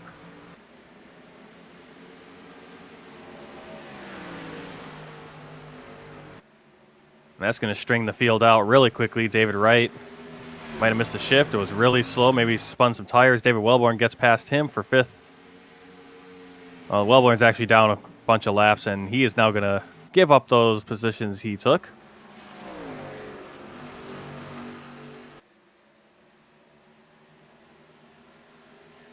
Eric Johnson making a move on Daniel Hallis will take position, 4th place.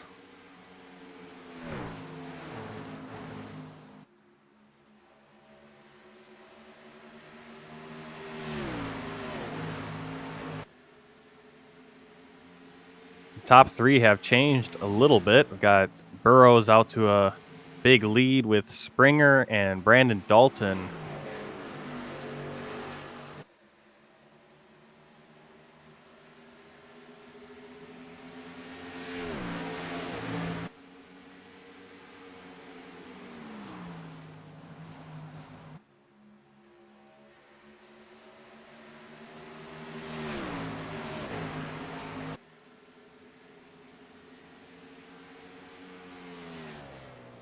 I am back in the booth with you, Martin. 62 of Anthony Burrows once again just running away with this race. Mike Springer in the 12, still taking that outside line. Brandon Dalton in the 85 goes low on him. Don't know if Dalton has what it takes to make the pass, but Mike Springer does like to take his time on that high line, so kind of conserve those tires a little bit. I'm watching Wade Hustad back in 10th place, battling, or 11th now, battling with Aaron James and Matt Lovett, trying to get back up with the leaders. Aaron James is going to let off a lot and let him by. What happened to Hustad there? Probably just the pit cycle, I would assume. I mean, he went in with. Oh, that's right. He pit before that caution came out, so he didn't get the free pit stop, and then he must have pit a second time. So now he's got to fight his way through the field a little bit with the 07 of Stouffer.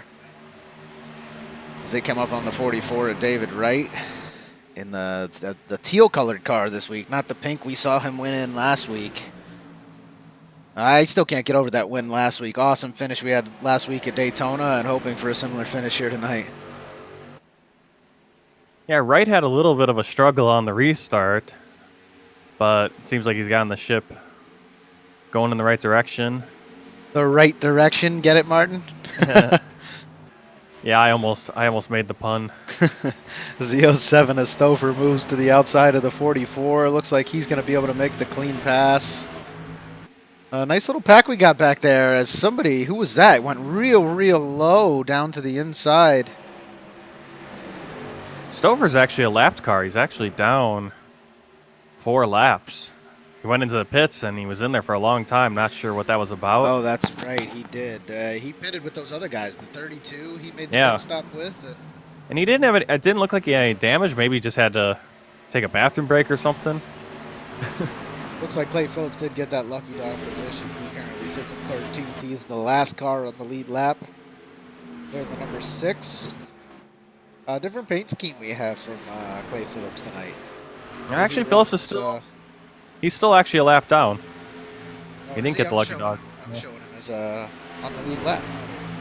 Because Hustad's about to pass him. 38 is the first car, or the last car on the lap. Mitchell Briggs, awesome showing by him. He didn't show up for the whole Winter Series. Kind of went MIA there for a while. He came back here for the Cup Series, and I know he had a top. What did he finish? 6th last week. I know he had a top 10 finish last week. And he had a good finish last week. Currently running in 12th here tonight. So.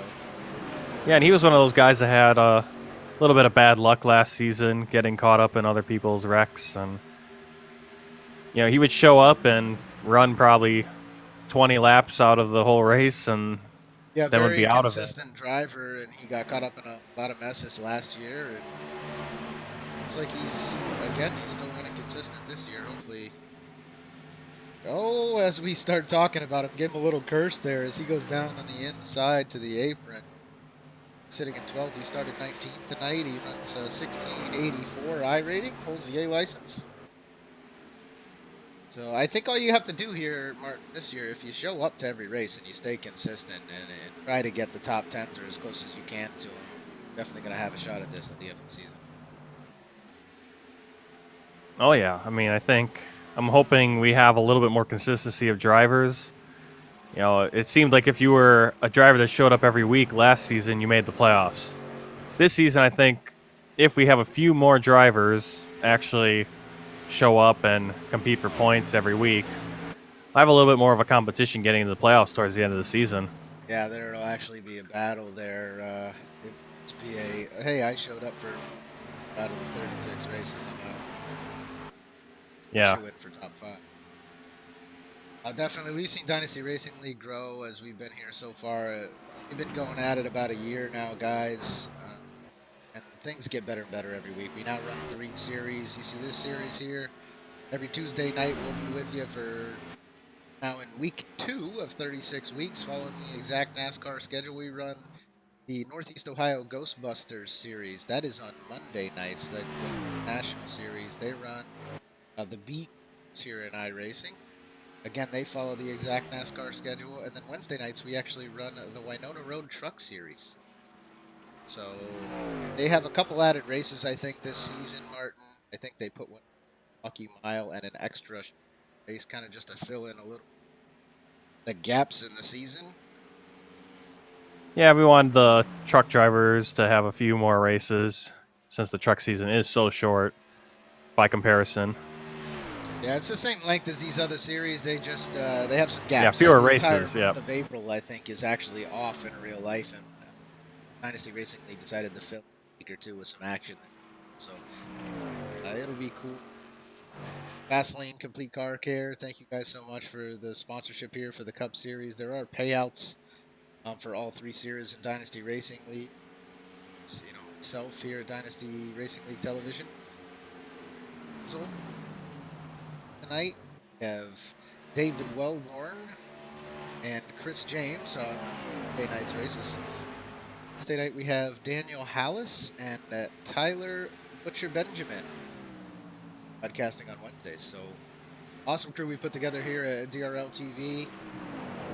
Eventual goal to become one of iRacing's series, if not the premier series of iRacing. So I think we're well on our way if we can. Path we're headed on right now, Martin. Yeah. Oh, looking at Anthony Burrows, he's got a 3.5 second lead over second place Brandon Dalton. Seems to really be pulling away now. Yeah, he continues to just be so consistent. I think he had almost 6 seconds on him when that last caution came out. So, you know, we said that these cars were catching him over time, but we watched just the last lap. He posted a 32.808, and we see Brandon Dalton comes across with a 33.080. So still, you know, 0.2 of a second slower than Anthony Burrows, and we are now 18 laps into this run. So Anthony's consistency is just paying off for him. Well, I think the big question is going to be, what is Burrows going to do? Is he going to try to make this green flag the rest of the way, stay on these old tires the whole way, or is he going to go in? You know, is he going to feel comfortable enough to go the whole way, the rest of the distance on these tires? You know, now, is there going to be another yellow flag? Probably, but Yeah, if there isn't, is Anthony Burrows going to stay out? Because he's basically the control car at this point. Because if he doesn't go in, and you go in, I don't think you're going to be able to make up. It depends on when you go in. I mean, I don't know if you're going to be able to make up enough time on Anthony Burrows, even on his old tires. Well, you're looking at it right now, Martin. You're not even 1.5 seconds off of your fast lap pace, at least for Anthony Burrows. He just ran a 33.0, and he was running 31.6s in the early part of this run. So there's no way. You know, you're talking a 33-second lap around this track. If that lead car decides to stay out, you're going to stay out with him. Yeah, because you're stopping for a green flag stop. You're gonna go down. I mean, you're already back quite a bit. I mean, Brandon Dalton's already back. Where is he here? I mean, Yeah, it's about 4.2 seconds. about a Plus quarter you're of a gonna lap lose here. an entire lap of time as well. So you're looking at making up 40 seconds in probably a 15-lap time period. I don't think that's going to happen, but we'll see if Anthony Burrows decides to stay out or not. They're now 21 laps into this run. We still have, what are we looking at, 26 laps of green flag action left. So I think for him, plus you stay 21, out. you're talking 47 laps, Martin. you know, He a could few do of the it. drivers went 45 earlier, so it can definitely happen. NIS, we did. I mean, it was 50. I think I stayed out 55 at the end of that, and yeah, as the leader, it's as long as you can handle the car, and as long as everyone behind you hasn't gone in, and they're not. If you see them actually gaining a ton of time, then you might have to start thinking about it. You have to weigh it. It's like, okay, how many laps are left? 5 laps, 10 laps. If you're 20 laps out, and people they've all gone in and they got fresh tires, it might be prudent to go in and get those new tires. But Right. Well, early in the race, he we has the saw those control. guys at 45 laps, and we had a car completely snapped to the right with nobody even touching them. So you got to imagine somebody with a little less experience behind one of these Cup cars is going to lose it with just a few to go if everybody stays out.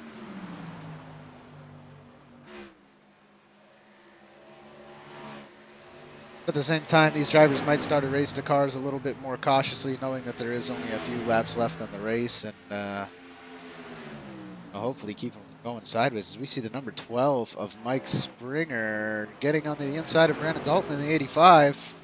Is the 21 of Eric Johnson going to be able to follow him? No, it looks like he just lost some time significantly. What happened to Eric Johnson as he comes down pit road? Maybe Eric Johnson is making that last green flag pit stop. He might be going for it, Martin. Yeah, definitely. If he goes in now, I mean, he's going to lose a little bit of time, but he's going to have fresher tires than everyone in front of him. And so he'll be able to make up that. Yeah, he was only on He'll be a able to make it up. 24-lap stint there when he pulled in, so that might be, the nice, quick, short pit strategy. stop. Might pay off in the end for him. Well, he's going to be going into lap 139 right now. So he'll have to run about 20. I mean, he's going to go down a lap here. 15:45 he spends on pit road. Not the fastest pit stop for him, but we'll see if he can get back out there and start to make up some of this time on these guys.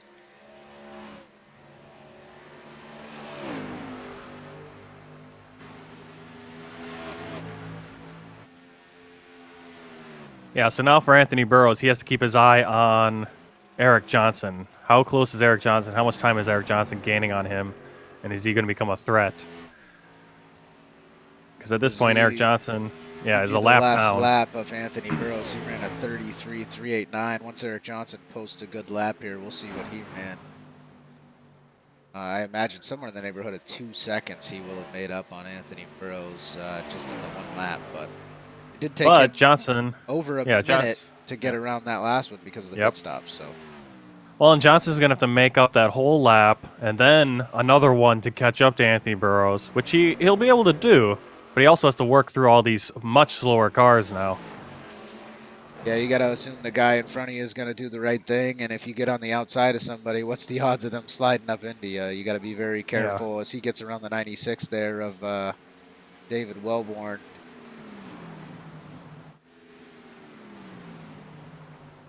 Yeah, 20 laps to go. Mike Springer in second, followed by Brandon Dalton. And Eric Johnson is already behind Brandon Dalton. Yeah, he just ran a 31.952, and we see a 33.44 or 4.15 come out of the leader. So he's already a second and a half. Every single time they make their way around this track, he's gaining a second and a half. You multiply that times 19, Martin, and we got a close race on our hands. It's gonna be close, but I think Burrows can hang on to it. It's all about if Burrows can keep the car straight and on the track at this point. Wade Hustad all the way back up in fourth after starting on that restart back in 12th. Yeah, another thing that might pay off for Eric Johnson, if we do end up getting a caution here at the end, maybe he could just take right side tires and beat a couple of these guys off pit road, get a couple of positions back that way. But I don't know if anybody has anything for Anthony Burrows at this point on a short run anyway. See Eric Johnson there.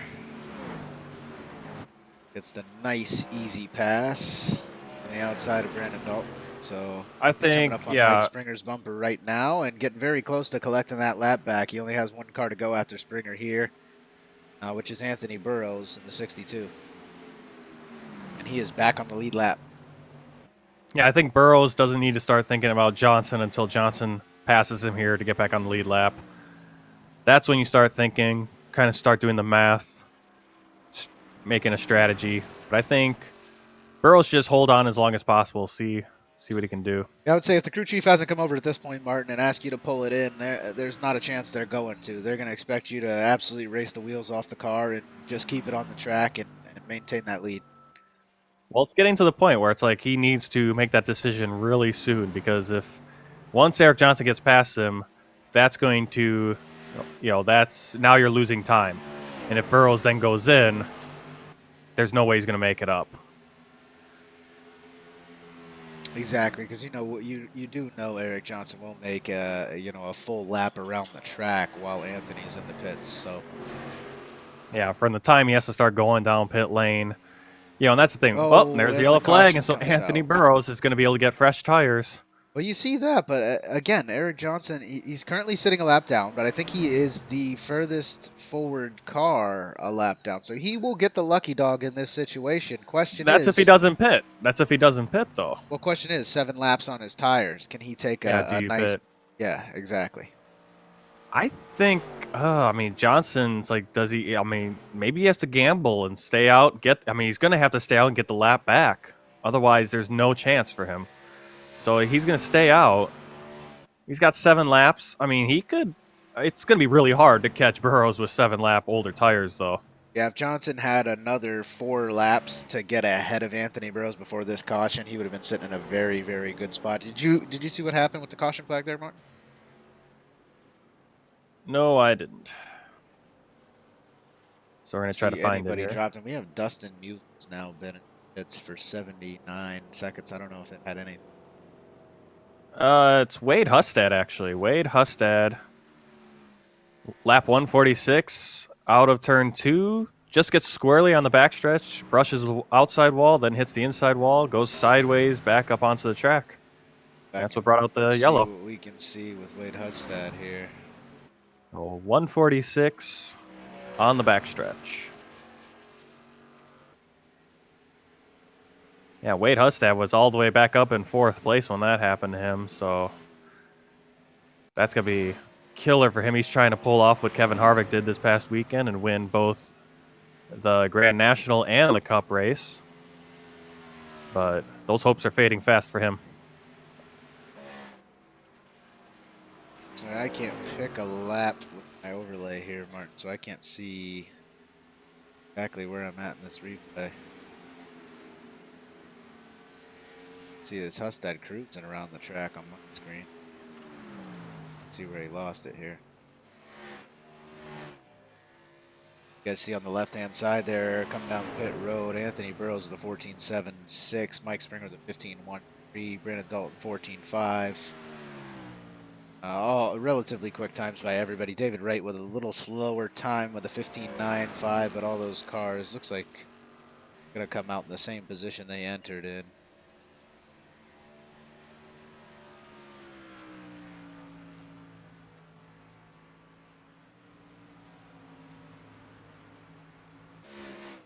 Yeah, Burrows, Springer, Dalton, top 3. Chris James, Matt Lovett, Aaron James, David Wright, and then Eric Johnson. There it was. All right, let's go back and see what happens to the 32 as he comes out of corner 4 here. Corner 2, going on to the backstretch, looks like. Oh, yeah, it was right at it, too. Rubs, oh, man. Looks like he just got right into the gas. The car took right off towards the outside wall, and then he bounced down to the inside wall. A ton of damage done to his car there in the front. The No Fear 32, but that's a shame for Hustad. He was running an awesome race here tonight. Like you said, he did win in Ohio Ghostbusters at Atlanta last night. Look like he's going to get the sweep tonight, Mark.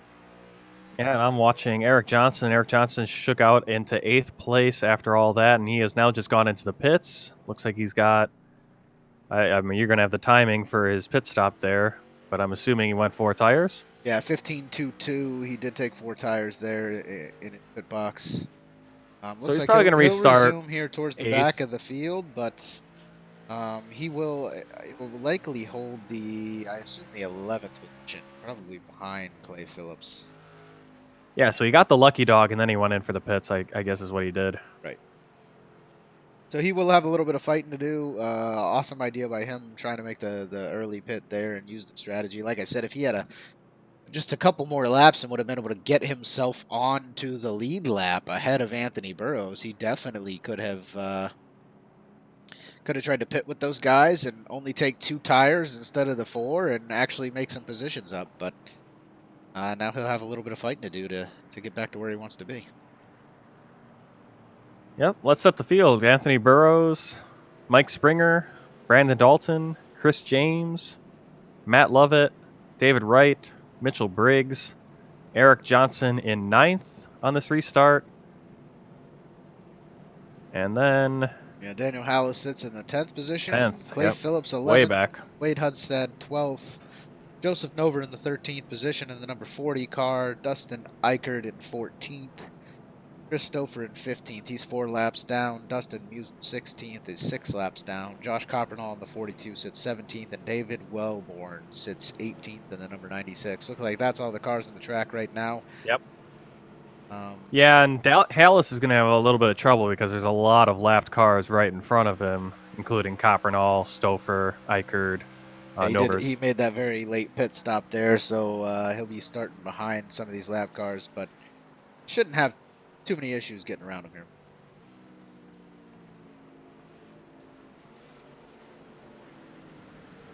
And we go back green. Anthony Burrows once again off to a nice quick start. Mike Springer on the outside line. Taking it easy still there in the Butterfinger 12. Brandon Dalton and then Matt Lovett all the way up in 4th place now.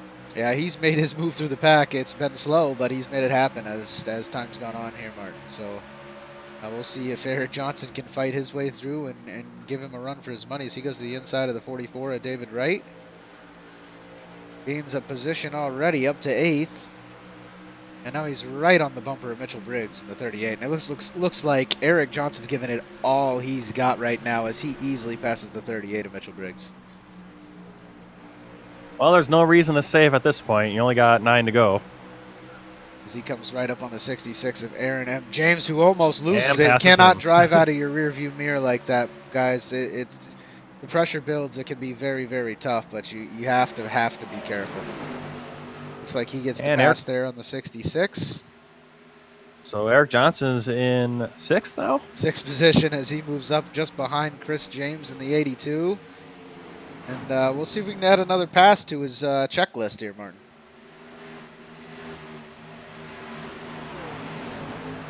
Been exciting watching him come back through this field so far. Oh, as the 44 of David Wright almost gets into the 38 of Mitchell Briggs. Do see Eric Johnson go low on the 82 of Chris James. Looks like he should be able to make another clean pass, and he does.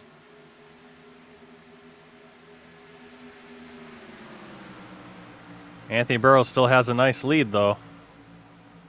He does. He is almost a second in front of Mike Springer in 2nd position already. Looks like Brandon Dalton's content just hanging on to 3rd for now. We'll see. We only have 8 laps left, Martin, if these guys kick it into another gear and really try to burn the rubber and catch up to Anthony Burrows. But like I said, in these short runs, I don't know if anybody has a thing for him. Well, Eric Johnson trying to make a move on Matt Lovett, and looks like he will pull into 4th place going into turns 1 and 2. Yeah, he gets around the 14 there quite handily. The 14's lost a couple positions. Actually, that's the 1st position he's lost on this restart. So Eric Johnson just proves to be a little too much for the 14 of Matt Lovett here at Atlanta, but I don't think Eric Johnson has the time it's going to take to catch up to these guys. He ran a 31.717 last lap, guys. Mike Springer ran a 31.801, and none other than Anthony Burrows ran a 31.694. Still the fastest car on the track right now. So see if Eric Johnson can close this gap little by little, but I don't know if I see him getting past Dalton or Springer. With only 6 to go. Well, and the problem for Dalton and Springer is that they might slow each other down just battling for 2nd place now, which seems to be the battle. You know, it's going to be the top position they're going to be able to get. Looking a lot like the Grand National race towards the end, where it's a battle for 2nd. Not much out there for 1st place. That was the 32 of Wade Hudstad we saw that caused that last one. Springer last night, so Yep, fortunate he end to dominated his that race. Now Brandon Dalton, Yeah, whoa, Dalton's comes going to very get close second to the 12 place. of Mike Oh, Springer. yeah. Oh, Dalton gets a little loose He there. gets squirrely. It looks like Mike Springer might be able to catch him on this straightaway. 4 laps to go. You guys see there in the top left. This is really heating up between the second and third place driver. Yeah, that's what we're going to be watching, I think, is Well, now you this see race Eric between Johnson Dalton and looms Springer. there in fourth. Johnson's Martin, coming. you know, just like last week, he could, you know, if something goes wrong on the last lap of this race, he could easily sneak 2 positions. Yep. Well, as I was saying, it's like they're slowing each other down, Dalton and Springer, because they have to be very careful not to run into each other on those turns, and that's letting Johnson, who has no one around him, really make up the gap. And we might maybe get to the 3-wide racing here. Yeah, Eric Johnson gets to run whatever line he wants as the 85 and the 12 battle one another on the in and outside lanes. Mike Springer does now have the clean pass on the 85, so didn't let Brandon Dalton have that position. He really wanted it. Couldn't quite take it, but Eric Johnson is now nipping at their heels, so see what he can do. As we come 2 to go.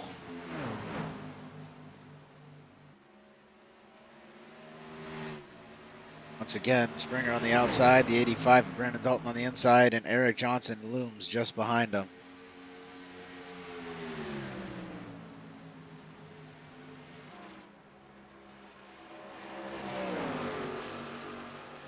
Like Anthony Burroughs is just coasting out there in the first position, now still posting the fastest lap times on the track as the 85 of Brandon Dalton gets loose. Oh, and as we come to the white flag, the 21 of Eric Johnson gets third position from Brandon Dalton. Again, guys, so hard to race when you're looking in your rearview mirror and you see that fast car coming right behind you. Dalton's kicking himself for losing that third position. Yes, he is. And now we have Eric Johnson. We'll see if he can put one more move on the 12 of Mike Springer and get this the second position.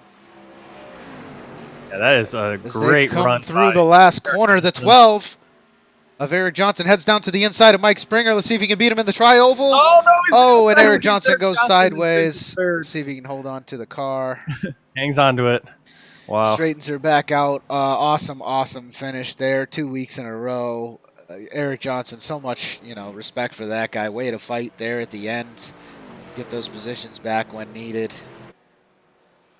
Brandon Dalton, yeah, the 85, such a good run by the 85. Difficult to see him slip out of a top 3 there, but respectable. Finishes with a top 5. Go ahead and pull up the event standings here. Look at the unofficial results. Anthony Burroughs. First win of the season for Anthony Burroughs. He's going to go into his burnout. He always does a nice burnout there. Yeah, look at him spinning all around. Anthony Burroughs, Mike Springer was up there the whole way. They finished 1-2. They started 1-2. They finished 1-2. Eric Johnson goes from 6th to 3rd. Brandon Dalton, 13th, all the way up to 4th. Yeah, it was an awesome run there by Eric Johnson at the end as we watch Anthony Burroughs burn a little rubber here at the start-finish line. Awesome finish by all of these guys. Anthony dominated this race from start to finish. He lost a couple positions early in the race there, quickly got him back and never gave it up again. So good on him. I'm looking at a couple of these drivers. Aaron James went from 15th to 6th. David Wright, 18th to 7th. Mitchell Briggs, 19th to 8th. So a couple of movers in the field there. Yeah, we'll go through the unofficial results here. Anthony Burroughs finishes first in the 62. Mike Springer finishes second, the number 12. Eric Johnson fights his way up to third there at the end. Brandon Dalton had the little slip up just as we came to the white flag in the 85. He finishes in the 4th position. Matt Lovett, very patient all day, gets 5th. Aaron James finishes 6th in the number 66 car. David Wright, last week's winner, finishes 7th in 44. Looks like he should hopefully still be the standings leader. Anthony might pass him after this week. So yeah, I think Anthony will pass him. We got Mitchell Briggs in the 38. He finishes 8th. Chris James in the 82 finishes 9th. Daniel Hallis in the 72 finishes 10th. Clay Phillips in 11th. Joseph Nover finishes 12th. Dustin Eichert 13th. Wade Hustad slips all the way back to 14th after that mishap. Chris Stouffer finishes 15th in the 07. Josh Coppernall 16th in the 42. Dustin Musial finishes 17th. David Wellborn 18th.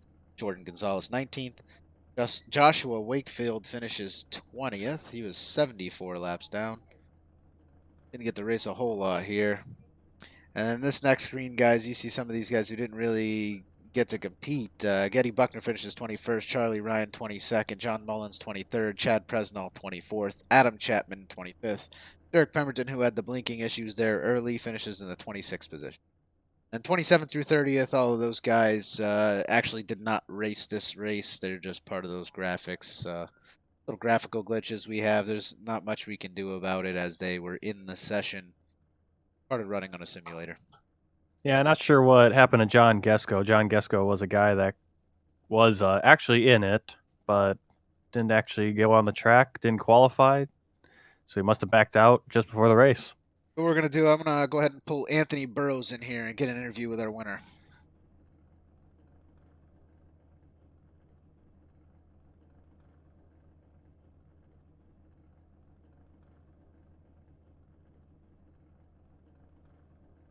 Anthony, you got a copy? Yeah, I got you. Hey, man, it's good to hear from you again. Congratulations on the first place finish. We know you were a strong contender to win last week. You came out here and got it at Atlanta, man. How's it feel? Feels great. Just the second race in the year to already get a win. Feels great. I really didn't expect to go out and win this early in the season, so it definitely feels good to win. The second race, had a lot of fun out there tonight. Yeah, it looks like you're continuing your dominance from last year, man. Had an awesome showing last year in the Cup Series here at DRL, and you're right back at it again this season. It kind of looks like right after that interview, you kind of took it to heart where I said you were good on those early runs, and you just started running away with this race after that interview, man. What was it like? Did you change something up in the second half of this race? Because those guys looked like they were kind of keeping with you.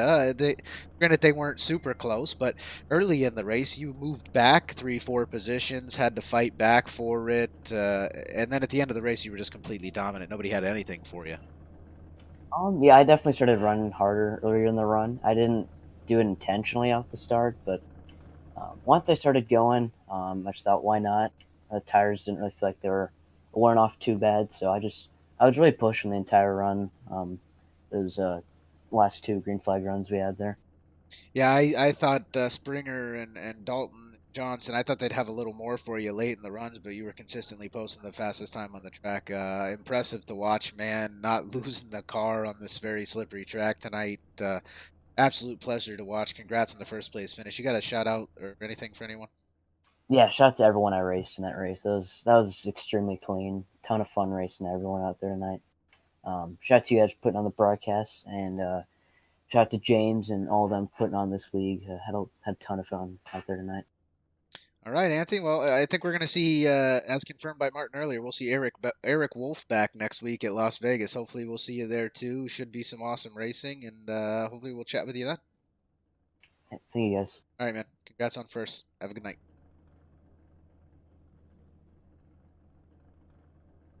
All right, Martin. Let's go ahead and pull in Mike Springer, who finished second tonight.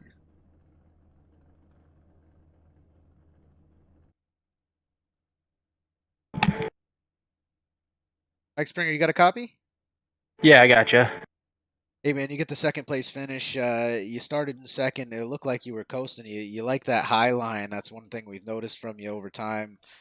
Some of the guys were, excuse me. Some of the guys were trying to make that low line work, and you just kept sticking it up there and worked your way around. Didn't lose control of the car tonight and maintained second position. Tell me what was it like racing behind Burrows? Did you have anything for him? Did you consider changing your line to try to catch him? No, I don't really like the bottom here. I mean, racing Burrows, he just gets smaller and smaller as the laps wind on. So that's what it's like racing him. He just kind of pulls away a tenth or two here and there. So I like the highline here, so I run it. And I thought maybe pit stop strategy could mix it up if we stayed green. But other than that, I thought I was racing for second tonight. Awesome. Now, if you were racing for second, you accomplished your goal. You did an awesome job. Like I said, you pretty much stuck that position time. You and Brandon Dalton had some awesome battles tonight. Early in the race, you and the 32 of Hustad had some awesome little battles going on. Kind of unfortunate it happened to him towards the end of the race, but great racing by you. Welcome back to the 2018 season. Glad to have you here, man. You got a shout out you want to give to anyone?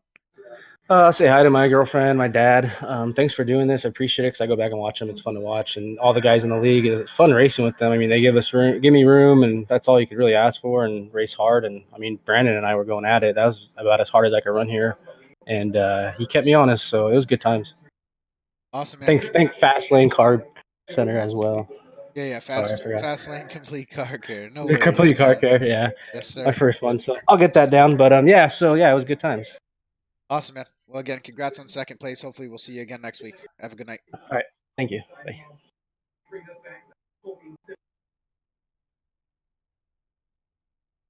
Let's go ahead and pull in Eric Johnson, who finishes third with that awesome battle there towards the end, getting back through the field. Hey, Eric, you got a copy?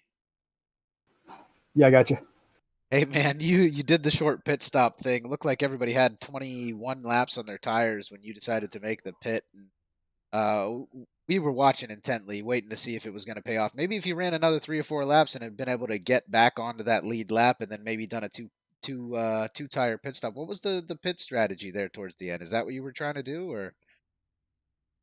Yeah, I had 40 some laps left. So I'd cut in half, and I was just going to go with that. But just got caught out by the yellow flag again. Yeah, I think the yellow flag came out just a couple laps later once you got around Burrows, or if the yellow flag didn't come out at all, you would have had a good chance of making up that 30-second lap time because you were a good 2 seconds faster than Burrows on those fresh tires. Unfortunate it didn't play out that way for you. You did fight your way back through. I can't believe Brandon Dalton coughed it up there at the end, but awesome fight by you. Congratulations on the third place finish. What was it like racing? I mean, how many laps did it take for the tires to get away from you tonight? And it seemed like about 15 to 20. Started getting real slick out there, but it was white knuckle driving pretty much the whole race for me. Yeah, it looked crazy. We had a couple wrecks early in the race where guys just went sideways, and it was absolutely nothing that caused it. Their car just dumped on them, like they got hit in the rear by a ghost. So, um, awesome on you onto the car and making all those passes as clean there at the end. Congrats again on third. Hope to see you back next week. You want to give a shout out to anybody tonight? I'd like to thank you guys, Dynasty Racing League, Fast Lane Complete Auto Care, and hope to talk to you guys next week. Awesome, Eric. Hopefully, we'll see you again with a podium finish next week. Go enjoy this one, man. All right, thanks. And Martin, I'd like to pull in Brandon Dalton and get a little interview with him. It slipped back to fourth there. See if he's still around. Hopefully, we can chat with him. Hey, Brandon, you got a copy, man? Yes, sir.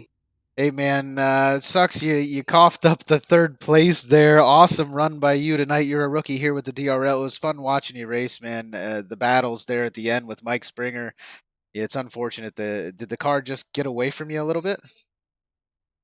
I was feeling extra spry, and I just hammered down to see if it would hook up. It didn't.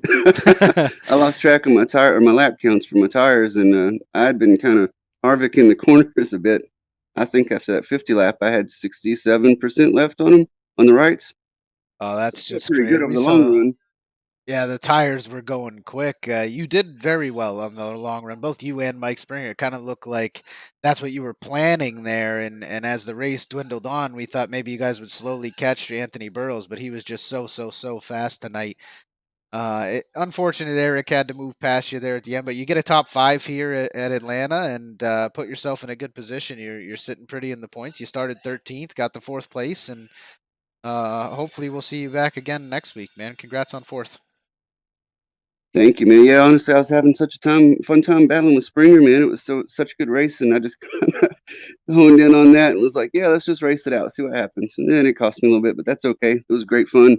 But thanks to you guys for casting. Thanks for DRL for all you do. Thanks, Fastlane. Yeah, great runs tonight. Awesome, man. Well, go enjoy it, and hopefully we'll see you again next week. All right, take care, guys. Thank you.